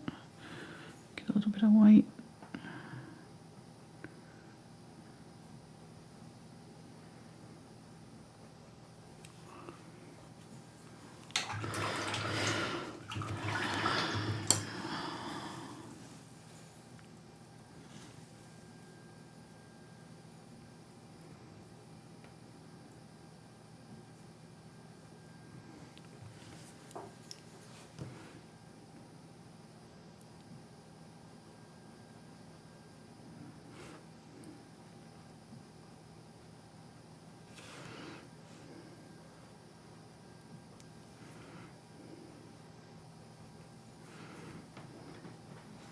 Oop, got a little bit on the inside there.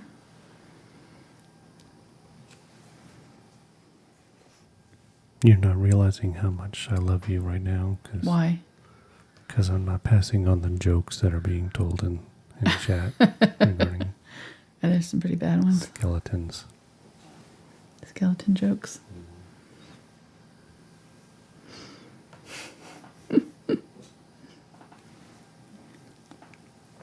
Like what kind of skeleton jokes? Why is a skeleton so lonely? Why? Because he has no body. Okay.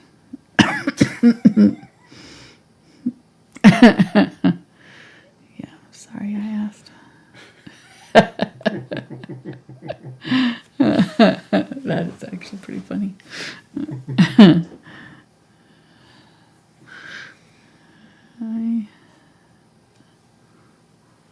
It kind of looks like he's got eyeballs there. It's kind of creepy.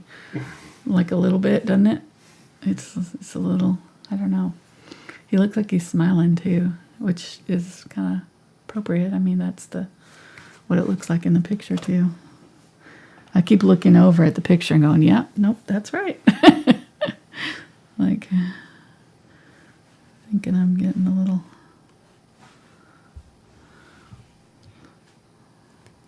Hey, A little too smiley, but it is. your Patreon peeps would like to know, would you consider doing a gingerbread house Ooh. for the weekly challenge? Possibly. As long as it doesn't have to be remodeled. Huh? As long as it doesn't have to be remodeled. Yeah. Yeah. No lie. I'm done. I was so mad last night. Mark can tell you. I was so mad. So mad. We found it. They just finished the master bath tile grouting. And when they did it, it's white tile with black grout. One of the subway tiles is chipped. So it's obvious, like it's super obvious, because that black grout just like makes the chip super noticeable. And I'm like, seriously, I was. So if you're watching this, you know what you'll be doing Monday. Yep. Oh my gosh, I'm so mad. I've been trying to be like, I'm pretty. The artist in me like tries to micromanage everything, so I've been trying not to be in their faces and getting in the way and doing that, but that threw me over the edge last night. I was not a happy camper. I don't even know how you fix something like that after it's been grouted, so it's another 2 weeks probably. They break it, they scrape out the grout, they replace the tile. Okay. It would have been a lot easier to not put it in the first time Right. than have to replace it, but Mm-hmm. That's my thoughts too. But I'm not, no. Like there's one in the other bathroom too, but I decided not to say anything because I was like, whatever. I mean, but this one's no. Nope. It's way up high, so you can't even overlook it. It's so obvious. Sorry, I'm not going to talk about it. there you go. So you're really just mad adding at- white highlights? Yep, just adding white highlights here. I think I'm just going to tell them to place it and leave the house on Monday because I don't want to deal with having to watch it. Our house is being remodeled right now. If nobody included the new folks in on it, it's been going on since July, and I'm over it. Pretty much ready to be able to sleep in again past 6:30. Amongst other things, just like have my kitchen done. Have my studio back, not be a kitchen. So Angela was sad this afternoon because I moved the refrigerator out of the living room and back into the kitchen. I think it makes more sense to leave it in the living room. It just was much more convenient. We could be starting a trend. I know. Refrigerators in the living room. Just getting drinks and stuff was like way easier. Just like walk like 3 feet.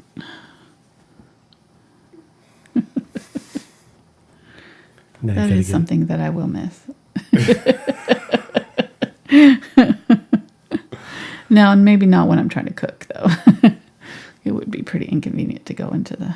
So when I come home and you're all tired, Living I'll room. know why you had to go to the refrigerator a few times. Getting my steps in. All right. Jeez. So...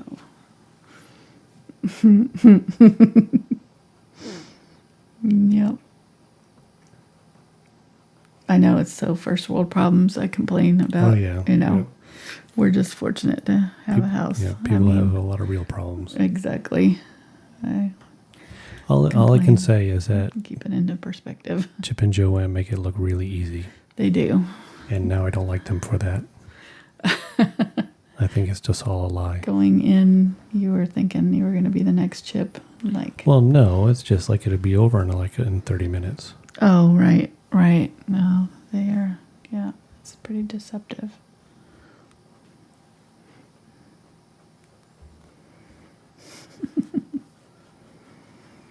Definitely not 30 minutes.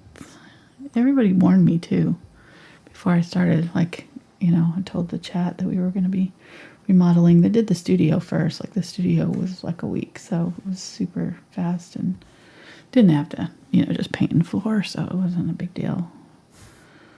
All I can say is that Angela's much nicer than I am. I am nicer. Because I would have sent them a picture last night and then told them I expected them here this morning fixing it on their own time. And, good luck with that. Just saying, that's... I know. You're still a nice person. Yeah. Well, you get to go to work. You don't have to be that mean and keep reminding me. Thanks for hurting my feelings. Oh, goodness. All right. I should say you get to leave the house to go to work. I get to work in a construction zone. So, there. So I'm trying to remember whose idea was this. I cannot remember. Do you know? Do you remember? I do remember. It was my idea. Oh, okay. Yeah. We'll be very glad we had it. Although I am feeling a little bit like Oliver, our cat, our male cat, right now. Because when we first started the renovation, they took out all the cabinets and moved some of the walls and did, just all kinds of... And he would walk around in the new rooms, before they'd been finished and just meow. Just this sorrowful little... like he was mourning his old house. He didn't know where he was. He was lost. I'm so lost. It's like the outside looks the same. I don't understand what is happening in here. Where is everything? I'd hear him in the other room just meow.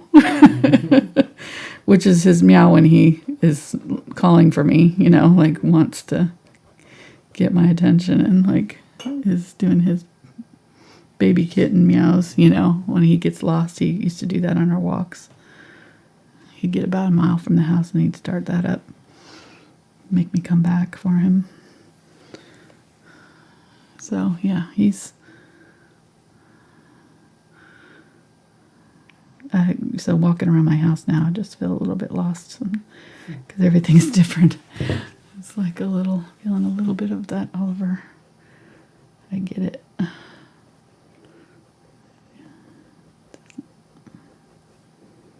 But it'll be nice. I'm glad. Hopefully by Christmas we'll be completely back to normal. Refrigerator's moved. Get the dining table out of the living room. Right. And start looking a little bit more normal. Yeah. So, welcome to this week's edition of our No Chat. If you get any questions, just post them in the chat. We'll try to get to them. It's so true. I feel like that's all we've been talking about all summer. We went out to dinner last night and out of town, and Margaret's like, okay, we're not going to talk about the house. And that's all we talked about half of the time. It was all the house. Oh my gosh. Okay, let's keep on going here. Yeah, so I'm not saying what colors, but you can kind of see on the palette. Well, I haven't moved the colors on the palette, so we're pretty much just the same old. It's not that. Not a lot's changed there. Okay, so pretty happy with this. I still feel like that needs to be a little bit brighter right along that brow bone there. So I'm gonna, or the eye, get some of that clean, the fresh white And just go really pop it out right there. Bright, bright white. And then I'm going to use the tip of the brush here and do the same thing here. Bright white.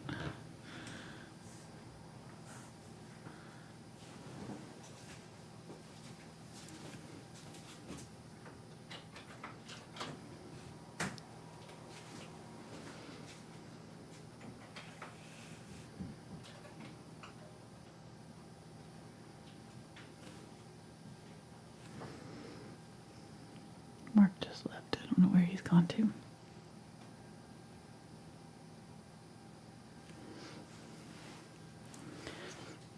Okay.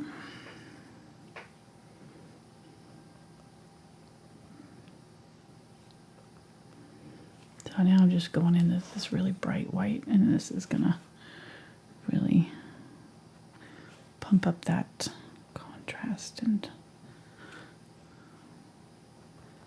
really emphasize these areas that are raised up.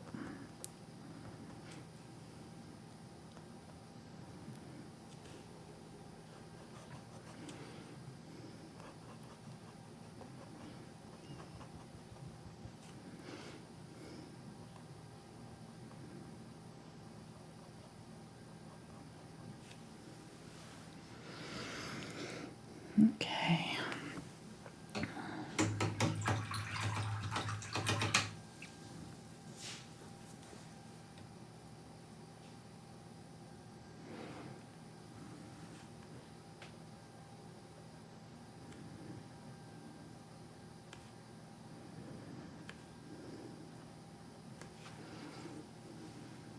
Bringing up those teeth, the ridges there. I'm trying to keep that pink kind of right in the middle, that white right in the middle, so that it'll still have that a little bit darker color around the sides. That way it'll kind of automatically be shadowed a little bit. Same thing right here. That's what I did right there.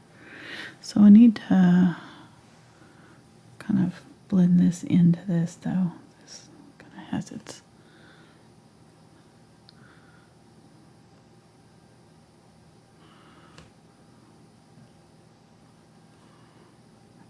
really hard to tell where these are. Okay, so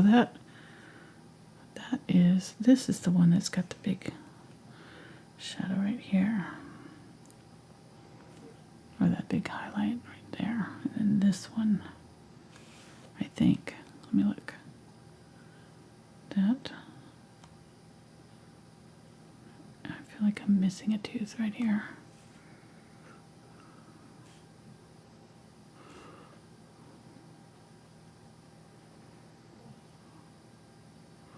It goes up higher than I did it. Yeah, it does.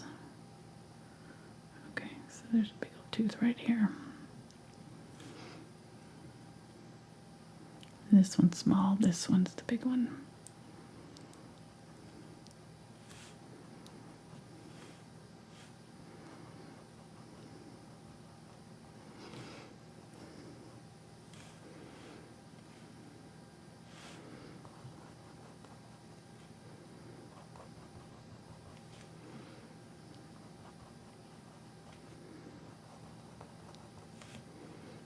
There we go.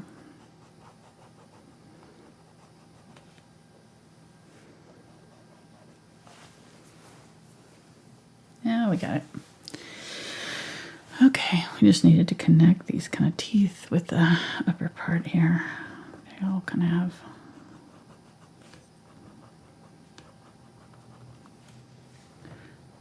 connected shadows. There's a dark one right in here. Get some of this sort of medium dark color, and right in here.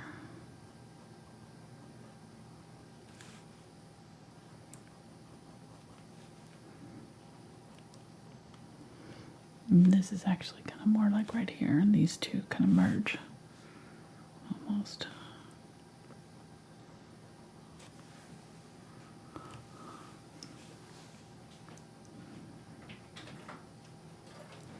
They come get the table? No?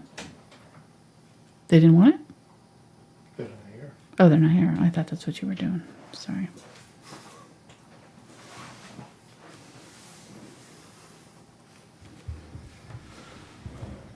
No, I just went and got my shoes on. Oh, I thought I heard Velcro. I thought you were putting on that white belt to put it in the car for them. Well, I did pick it up because I wanted to make sure I knew where it was. Got it. Because I'm going to need it. Mm-hmm. Yeah, that thing's heavy. How about if I stay in here and paint and you go move it? Mm-hmm. No, it's okay.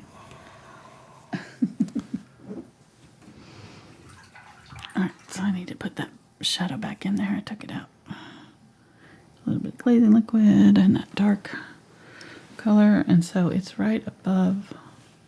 So I'm trying to get these shadows quite right.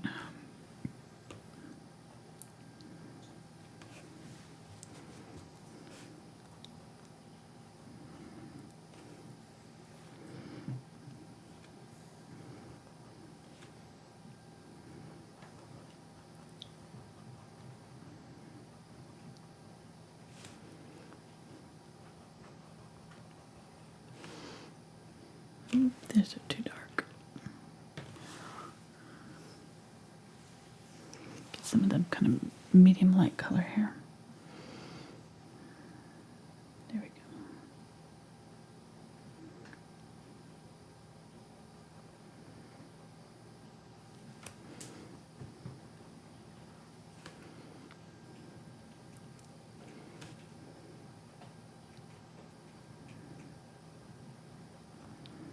So this one's a little bit smaller.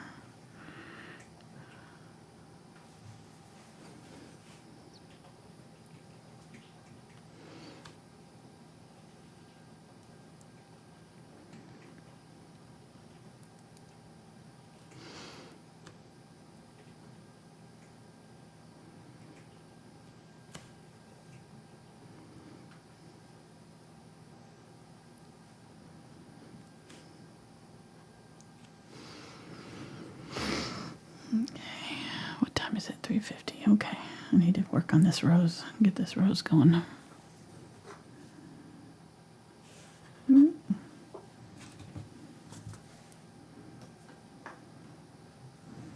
the color where I didn't want it.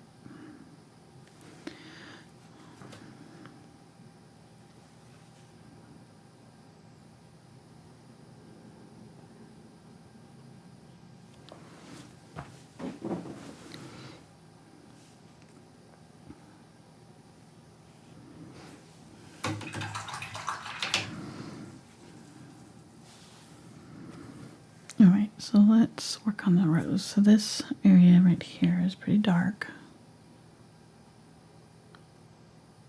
This is a leaf, and then it blends out to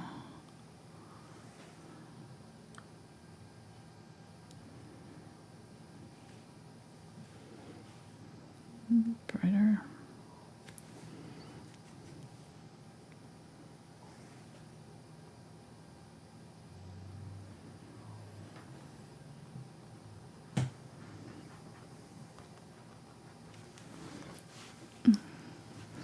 And then right along the tip, it's white. So I'm just gonna use that tip of the brush, a little bit of white.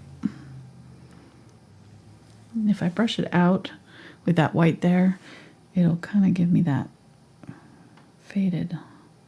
It'll fade down into the rest of the petal or the rest of the leaf.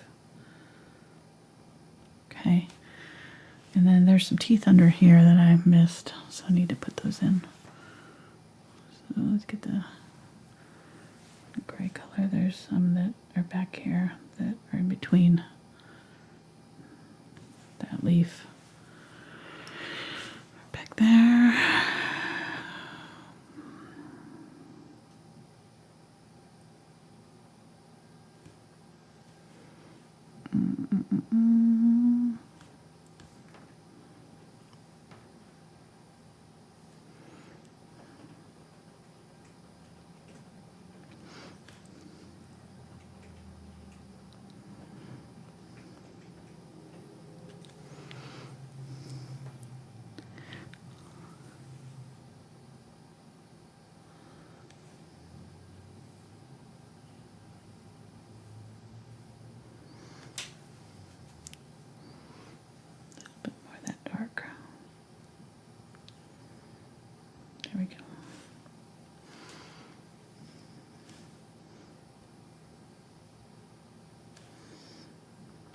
I'm just shadowing along that edge so that I can see where, kind of outlining it just a little bit.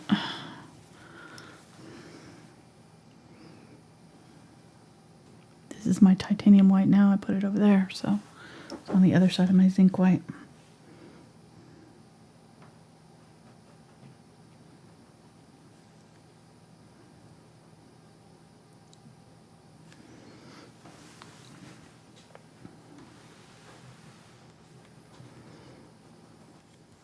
So, What? Go ahead. I'm just going to ask, are you going to braid my beard for Halloween? I think we need to. I think that'll be a pretty cool look. Okay. Be a Viking. Mark's got an epic beard. He's never had it that long before. It's pretty impressive. There's a hole right here, but I think don't think that's supposed to be there. I think that's just part of the display, probably. Pretty sure we don't have a hole in our jaws right there. Do we? Right down there? I don't think so. I have no clue. Okay, thanks. Fortunately, I've never seen mine. Mm-hmm. And hope to never. Me too.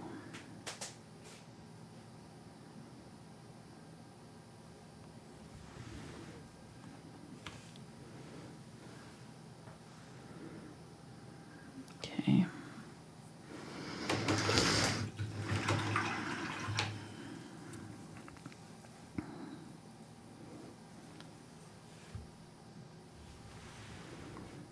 Okay, so we got one no.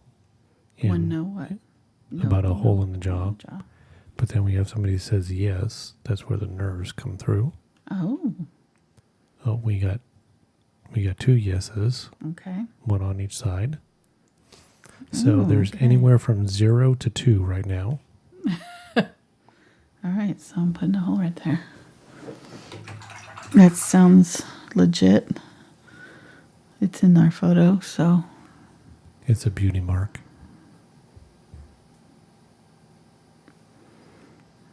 where the nerves come through, that's interesting. That sounds like a nurse.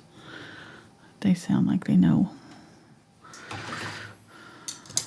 She Nurse just or ignores doctor or somebody. She just ignores me. Hmm? I said, you just ignore me. What'd you say? I said, it's a beauty mark.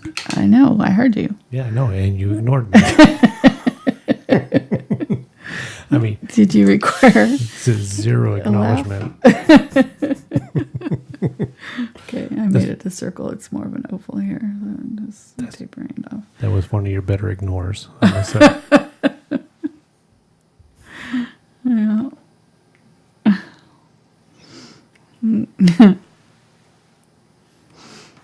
Marky.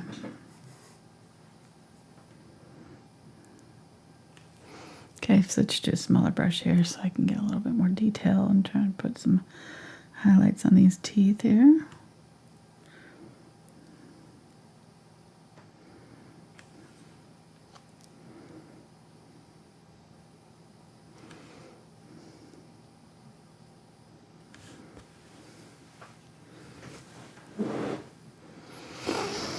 Okay, man, 2 hours. This is a long one. I thought it would be short, and I'm not done even.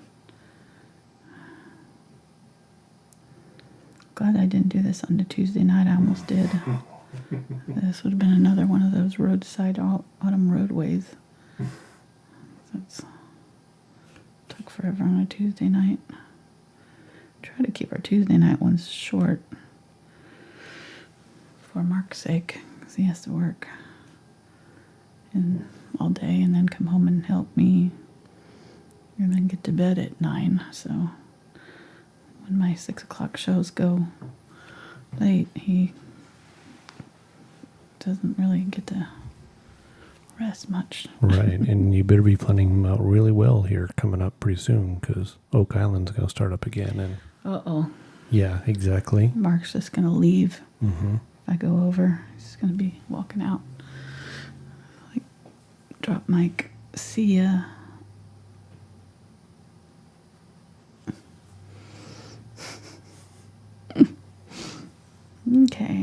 trying to get this brow right. I kind of...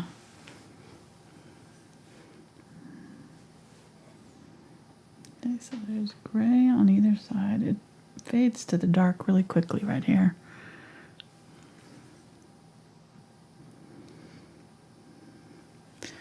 And it goes fairly dark, so I'm going to get a little bit more of that kind of really dark. There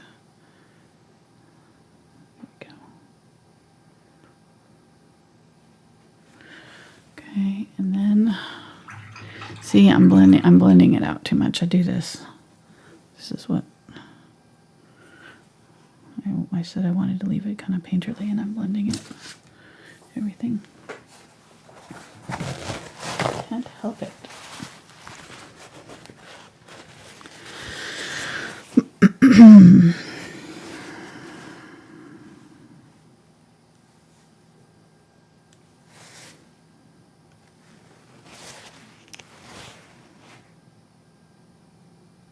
This would be kind of cool in a doctor's office, you know, now that I think about it.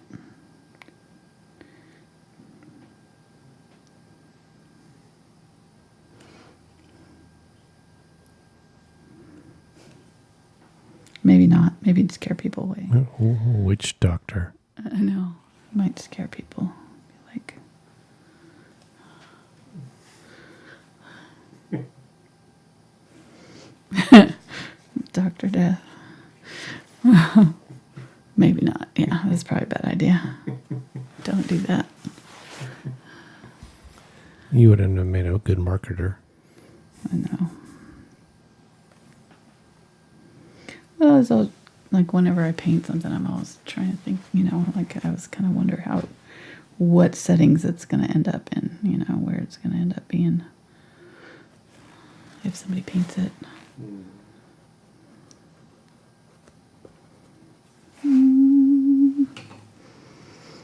Right. If you add a seashell, it can go in the bathroom. What? If you add a seashell, it can go in the bathroom.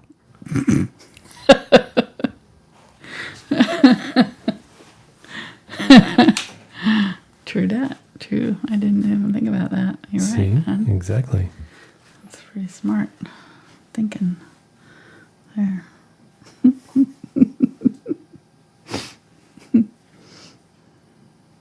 Can I put a bird on it, sort of? Yeah. Just immediately it becomes decorative. Okay. We probably won't be putting it up in Liam's room. Probably not, but you know, I would definitely put this up at Halloween. You know, I think it'd be kind of fun. Do a really big one, put it out on your front porch.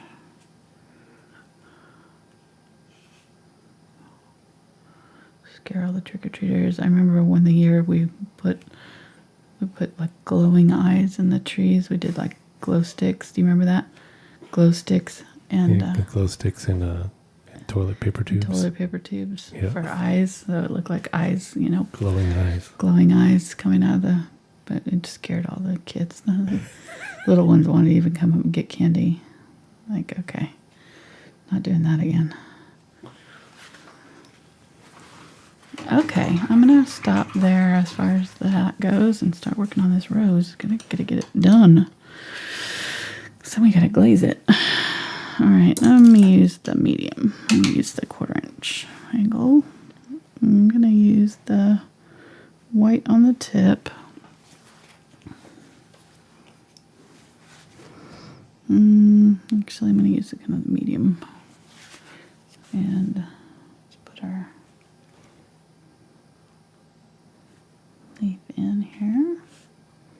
I'm going a little bit lighter than I think it needs to be so that I've got... Now, not on the leaf part. It doesn't matter on the leaf because they're not going to get glazed. Although you could probably glaze them green if you wanted to, but I'm not planning on doing that.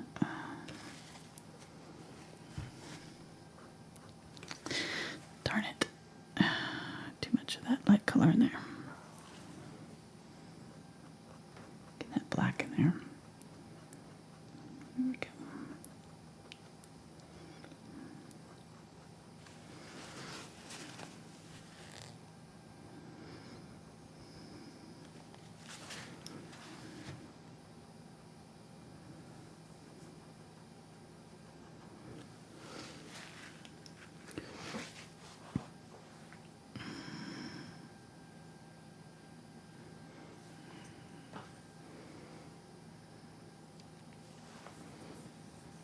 going to go in here and put a shadow in where those leaf points are.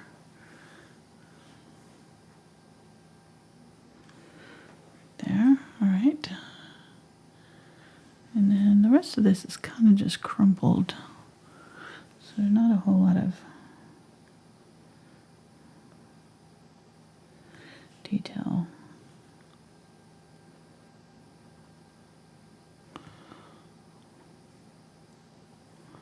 In here it's all pretty dark. Then right in here, coming out of the dark, there's this leaf here.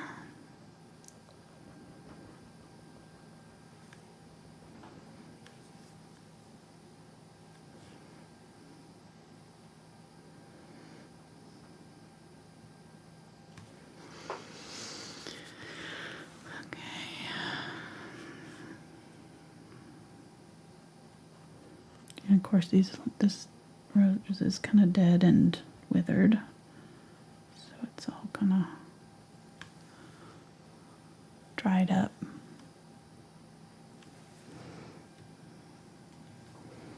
Get a little bit of the lighter color and put a little bit of the highlight along the edge of those leaves.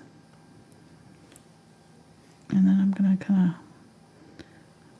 not going to draw it all out, but I'm going to kind of sort of highlight where some of these veins are, just very lightly.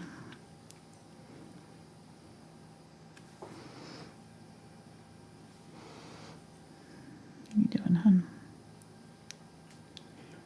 Hanging in there? Mm-hmm. Okay.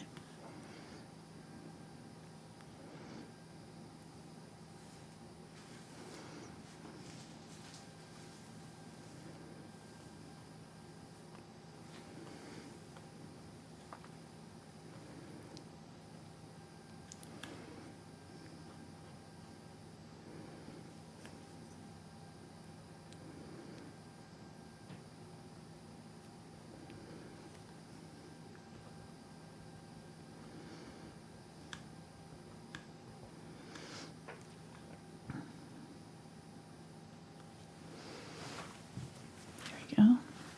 Yeah, it's looking all right. Get some of that darker color for this side.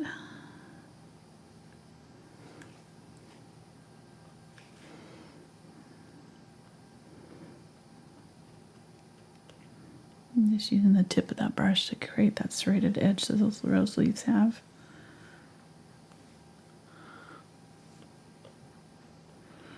Brush makes it pretty easy to get that look. And then I'm going to fade it in to that dark area. Just going to very lightly kind of pulling it in towards there. Leave that area really black right there. In fact, there's a black shadow. So I'm going to try to mimic that shadow right there on the inside of that.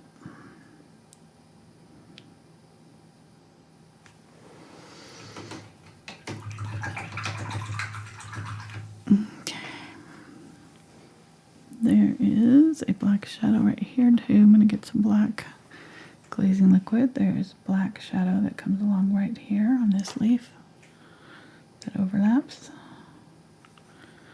And then I want to make this darker right here too. Just get that black and go right along that there.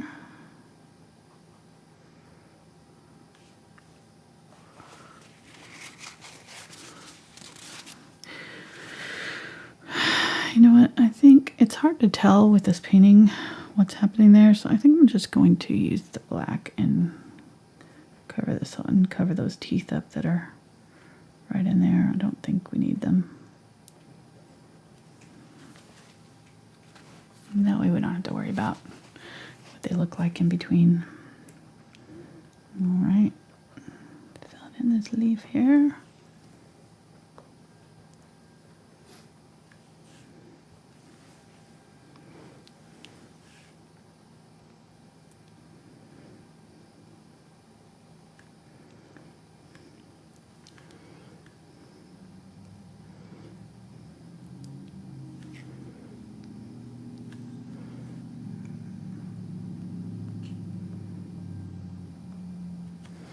And then there is a very bright highlight right there.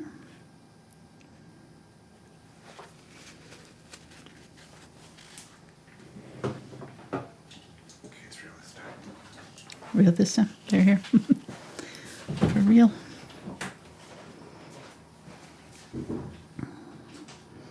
Our builder was gonna make us a door. It turned out to be too heavy for the hardware that we got, so I had to put it for sale.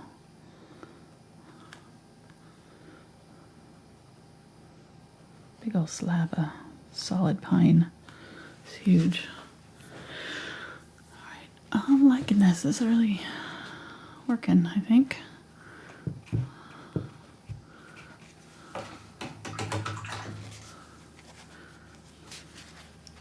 So I want to darken up right here a little bit, black, just right here along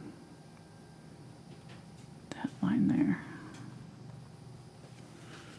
because that's the stem of that rose coming across. It was looking like this was dipping straight down and was a part of the leaf, but it's not. So there's a little bit of, put a little highlight right here where that comes across. Okay.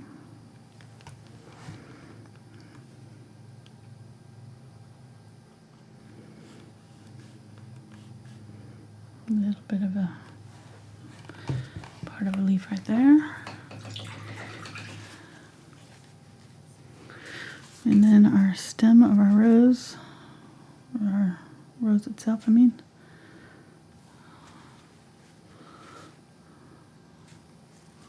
Yeah, let's do the lighter color. Since it's on black, we'll need that lighter. I'm gonna highlight right here. Bring it around.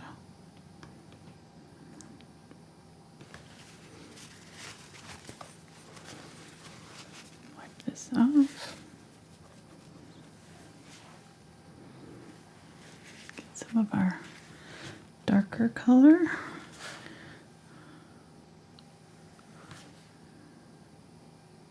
It's not pure black in here.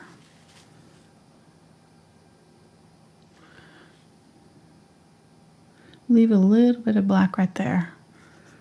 Then this part is lighter. Same thing right here, just leave a little tiny bit of black where that leaf is overlapping.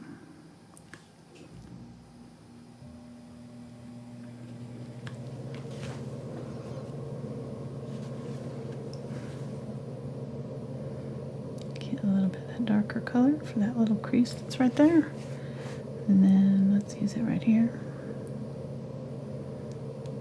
So it's black right along that crease, and then goes lighter. Right up in here.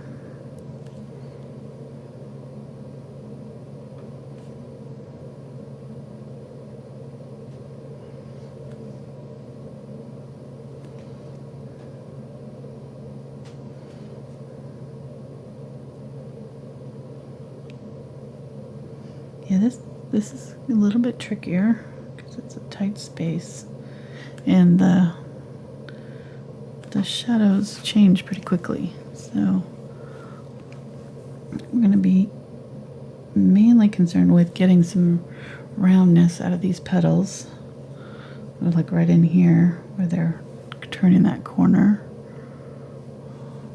We're seeing.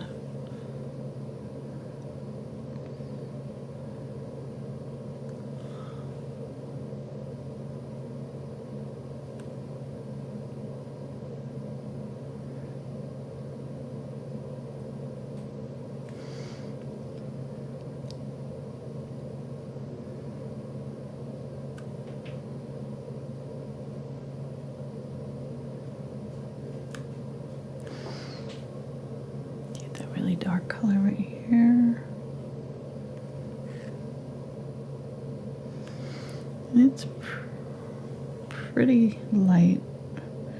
We'll be glad we do a little bit lighter than maybe we need to, because when we shadow, when we put the the color on top of it, it'll darken it up quite a bit. So go a little bit lighter than you need to on this.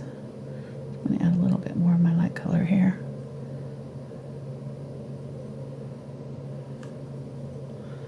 And here. Kind of on the tips of the petals.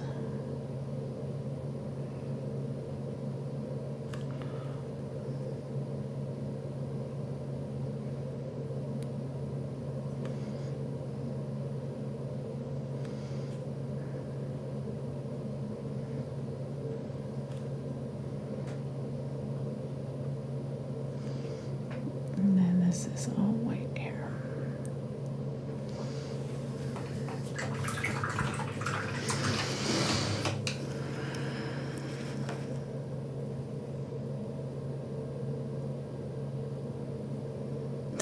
Mixed up so much of that.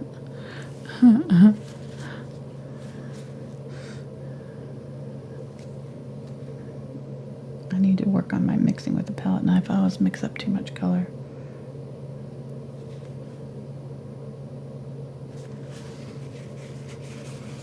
Okay, and then this. So the trick is going to be to leave that little bit of it black right in between these layers of the roses. So where then each petal comes in, a little bit of black right there, darker shadow.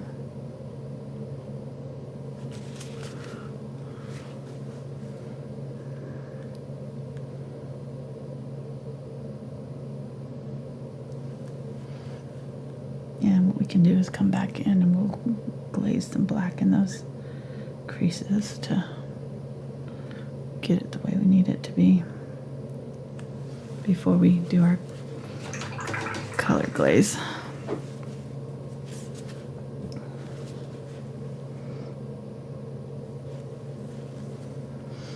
And then this is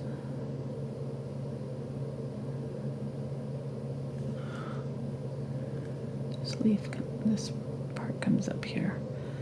That leaf's farther back. So we're going to get a black and just put in that shadow right there. Do you like it? Oh yeah. Good. It's super heavy. Yeah, it is.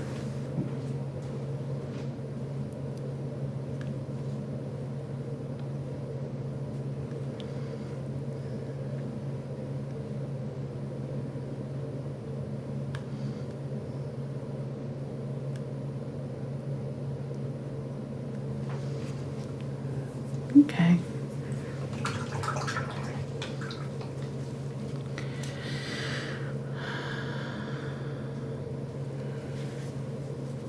Go in with a little bit more of the color here. Hope you've been talking loud enough. I don't know. Probably not. I never do.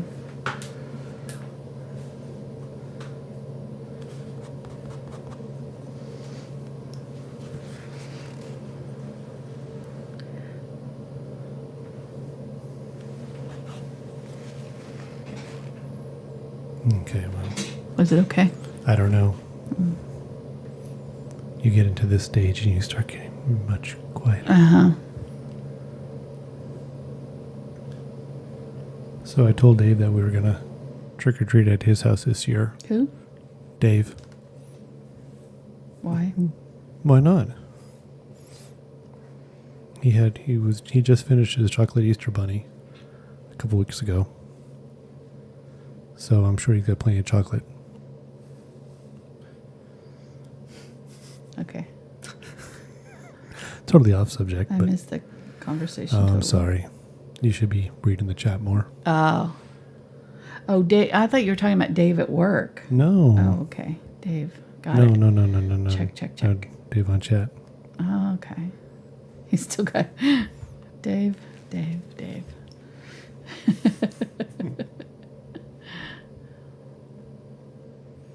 Here, I thought we were getting along so well, and now you say mean stuff like that.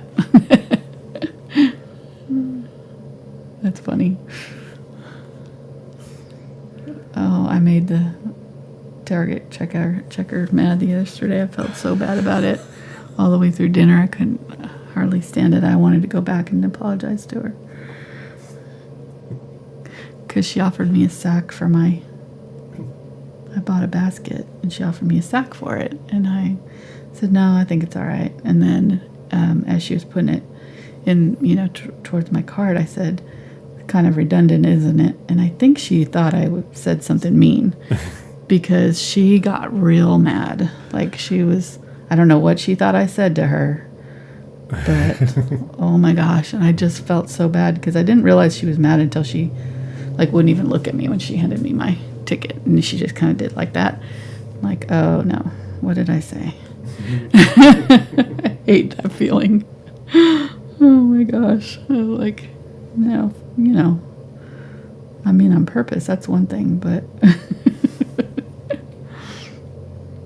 she was really nice too. All right. Yeah. Sorry, I'm getting off topic here. Nothing new. See, now I know what people say when they step away for a little while and they come back and like, oh wow, man, that rose is looking Why is really it starting to take shape? Well, I mean, the rose, you hadn't even really started on it when I went out. It's looking great. Good. Getting some black here. Just outlining that shadow area. Yeah. I'm just gonna pull it out a little bit. Well, get a little glazing liquid, that'll help. I don't want to add too much glazing liquid to this rose here because it takes a little bit longer for it to dry, and I want this paint to dry completely before we put our highlights on it, or our red color on it. Man, this thing is taking forever.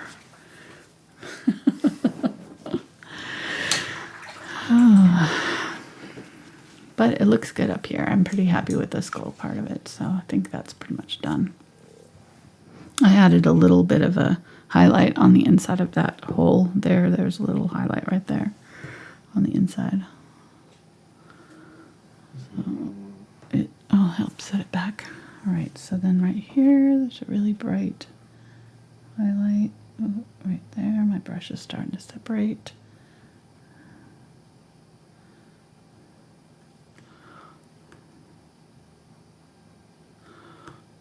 And a couple little petals there. Wipe that off, smush that around a little bit. Get that darker color.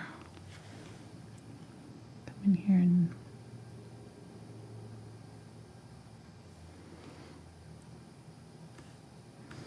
okay.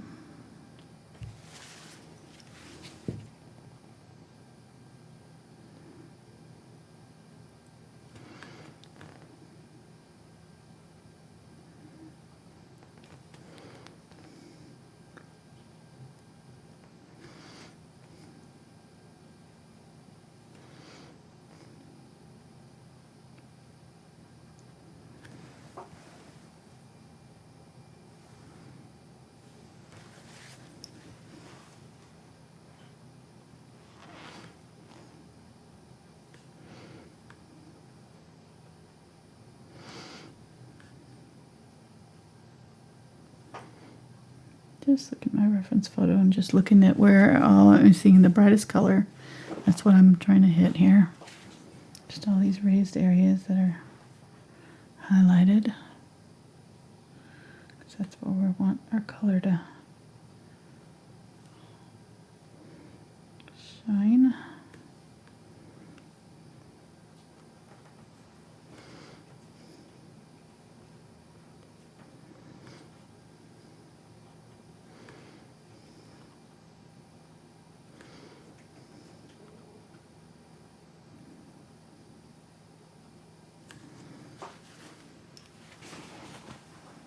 I think this will work.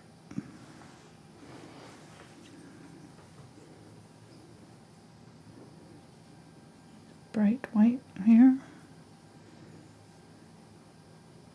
I need some really bright areas so I have a nice bright highlight. We can always add more dark over the top when we do our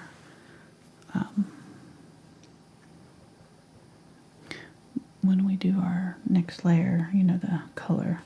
But we can't add the light back in once we do the color, unless we add lighter color, but we can't add the lighter gray back in, so we want to get it bright enough now, so we don't have to worry about that.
Well, I missed one petal here. Okay.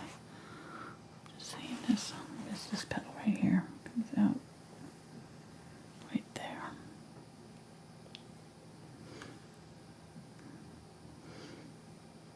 And then this one.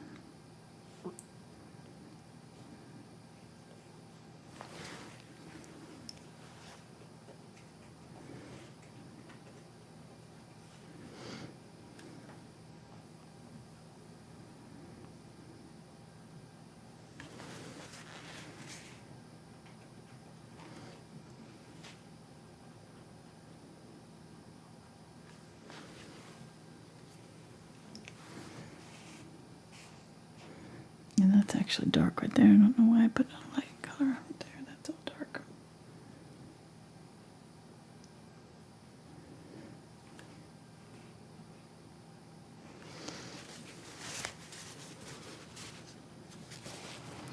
Shadowed.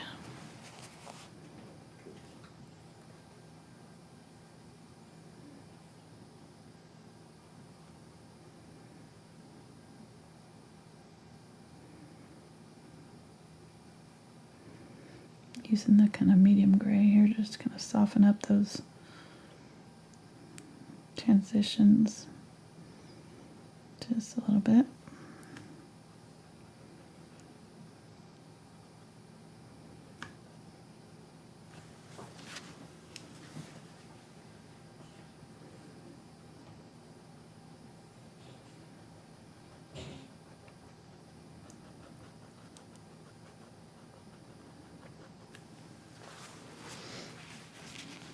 Right.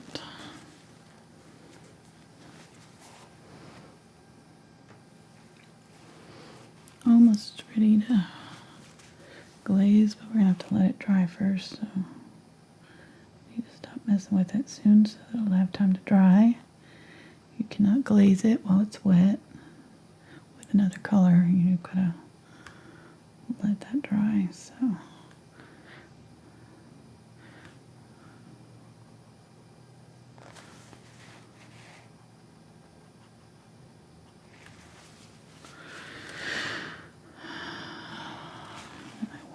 White right here.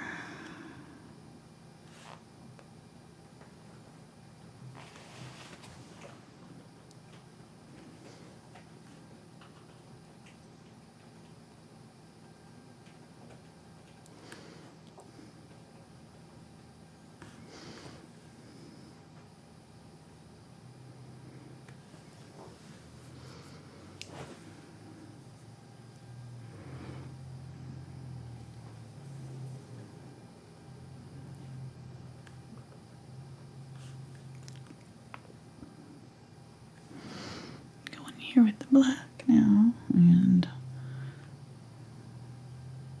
shadow back in some of these areas.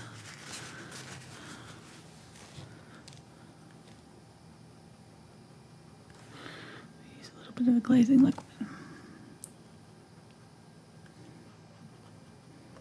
Glaze in some of those shadows.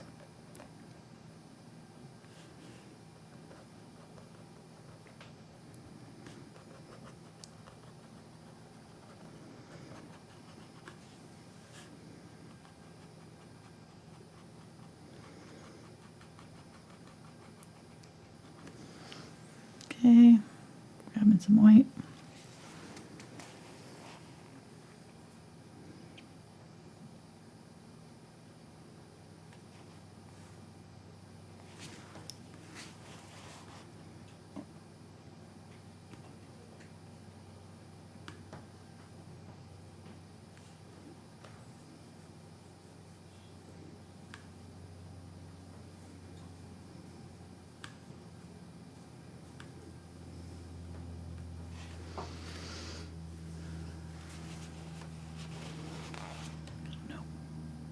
Water's so far away there. Like doing it in the middle of nowhere. Got airball there.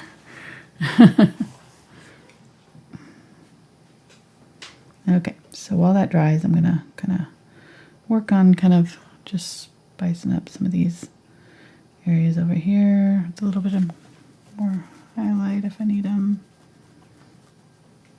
A little bit more detail.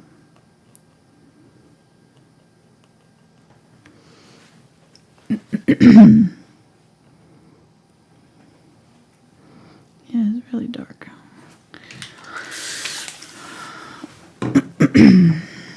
My quinacridone's probably dry too, so I may have to get more of that.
Alrighty. I'm being real quiet. Yeah, you're right. I'm getting quiet. I haven't said anything in a long time. I'm just like turned in right now and be like, is there sound up? Is there something wrong with my volume here? Nope, it's just me thinking. This is the sound of me thinking.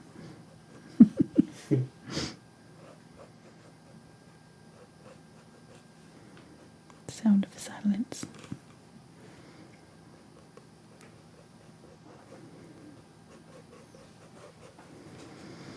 All right.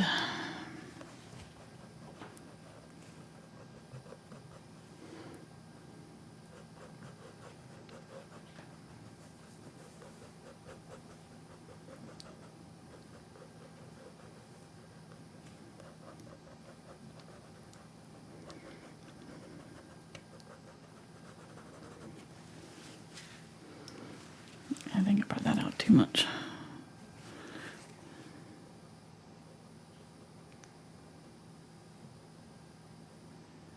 Okay.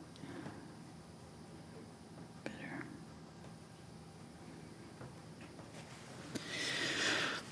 And then a little bit of the whiter color right in here.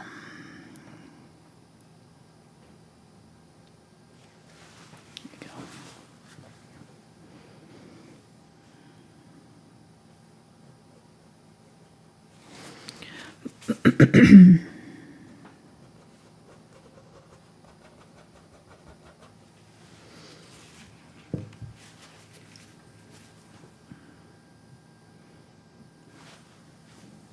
some reason the nose looks off to me, but are the teeth good? The teeth all right? The teeth look great. Do they? Okay. The nose does look off because it's not there. Oh, God. Oh, God. Okay, I set you up for that. I set myself up for that one. I should not. Thank you very much. Don't forget to tip your waitress.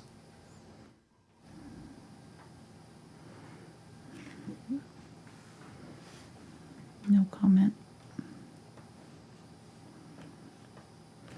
So just going in here and adding some of that darker shadowing where those teeth attach in some places here.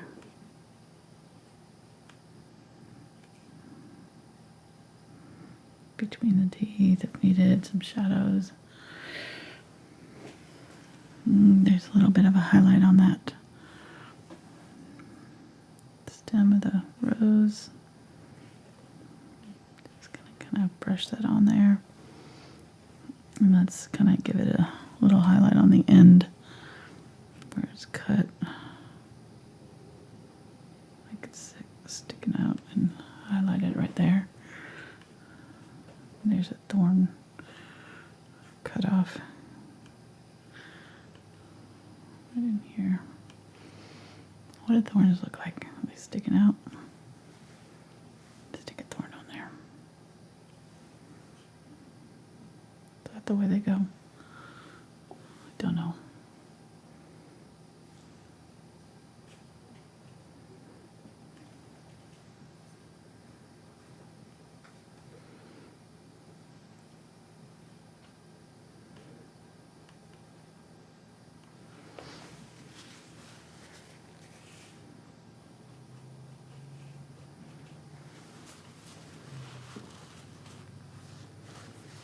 Okay, make sure that that's completely dry. It is. Ideally, you might wait like about an hour or so, maybe 30 minutes if you can't wait. And just make sure that that paint really sets good. And I'm going to find some clean. Yeah, that's good. Still a little bit of wet. Alright, so mostly Quinacridone Magenta, just a tiny touch of this Quinacridone Burnt Orange to make kind of a dark. Let's see what it looks like over this black. So I'm going to start out really thin with it, gradually build up my layers. I've got it on my angle brush here. Yeah, so that's really pink. That's what I was thinking it would do. See how pink that is? I didn't add a lot of the Quinacridone Burnt Orange, so I'm going to get a little bit more of that. Add that in.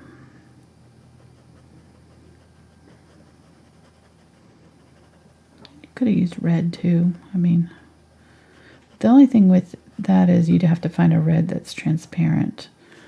And a lot of reds are opaque. So Quinacridone Magenta is transparent, so you don't have to worry about that. I'm just going to go ahead and go over, once I get this color the way I want it, go over this whole thing.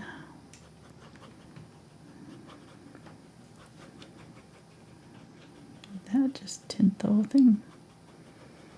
Do that. Try to smooth out any brush strokes you're seeing. Go right down over the dark areas too. And you don't want to add any white to this because you want to make sure you're using a transparent color, and that way you're not dulling your dark areas, because if you used an opaque color, what would happen is you get a little bit of a filminess that would show up in your dark areas. But there we go. Pretty cool. Should we do the leaves? Let's do the leaves. I feel like they need it. So I want a transparent green, which Phthalo green is transparent. Yeah, What do you think? Yes? No? Sure. Yeah? Okay. Let's do it. Let's do it. And I'll add a little bit of this quinacridone to this to tone it down so it's not so circusy green because it's going to be really bright. So we'll just see how that dulled that color. Made it much more of a mature green. It's more refined.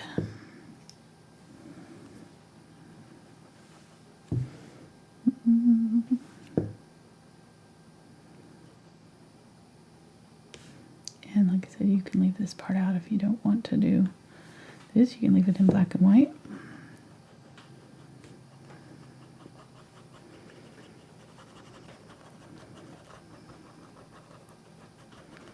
This will help also kind of differentiate the leaf from the rest of it too. Because it's so close to the same tone as the stuff behind it. It looked almost like it was part of the skull instead of a leaf to me. So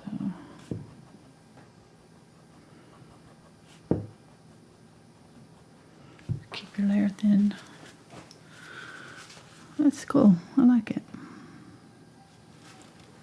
And then the stem is probably brown, so get just the quinacridone burnt orange, mostly with a little bit of the green.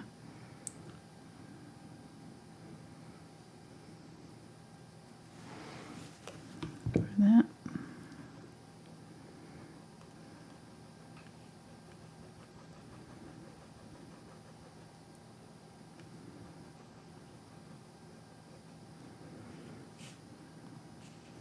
I like it. It looks like one of those tinted photographs, you know. What I'm talking about.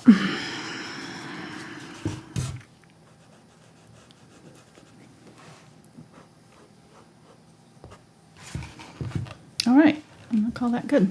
Let me sign it.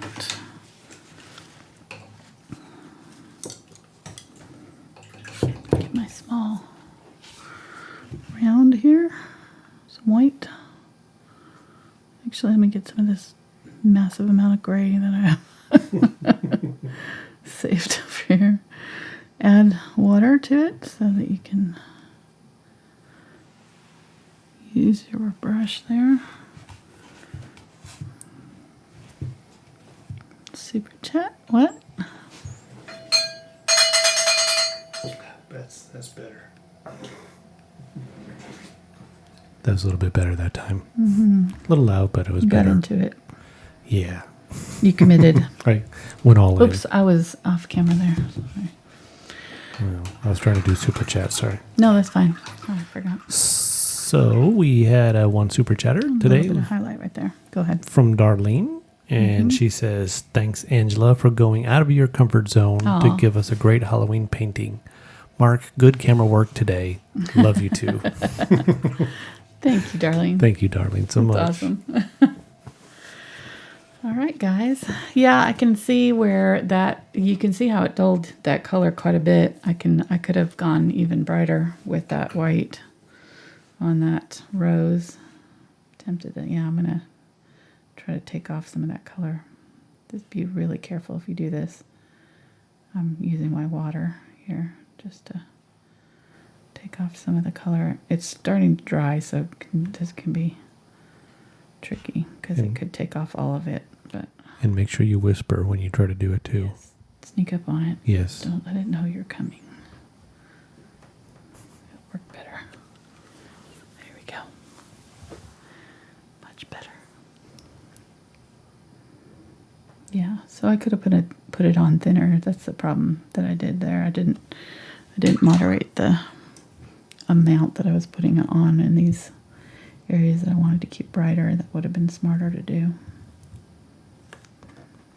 There, just pulling back off some of that color. It wasn't fully dry yet, so it's allowing me to pull that color off a little bit. So this time you want it to lift. Right. Just using white water to, yeah, that's better. just a little bit in those highlighted areas. Okay. Pretty fun. Hope you try it. It was actually a lot of fun to paint. I enjoyed it. Hope you enjoyed it too. And if you do it, you can share it with me on my social media. All that. Those links are down in the description. And we'll be back on Tuesday. Tomorrow night or tomorrow afternoon for another video. So hopefully For Patreon only. almost 3 hours on this one. Gee whiz. So the video tomorrow is Patreon. Patreon Bonus. only. And then Tuesday back Tuesday. on YouTube. and we're painting an eagle. Ooh. Yeah. So that'll be fun. We'll start with the black background too. So yeah, it was between the eagle and this one on a Tuesday night. So it was like, I think the eagle's going to be easier. So I did the eagle instead of this one. So fingers crossed the eagle won't take 2 hours and 45 minutes. Yeah. Yeah. All I'm saying is that I'm eating before the show. Yes, eat beforehand. Good plan. Thanks. All right, guys, we'll see you next time. Thanks. Bye.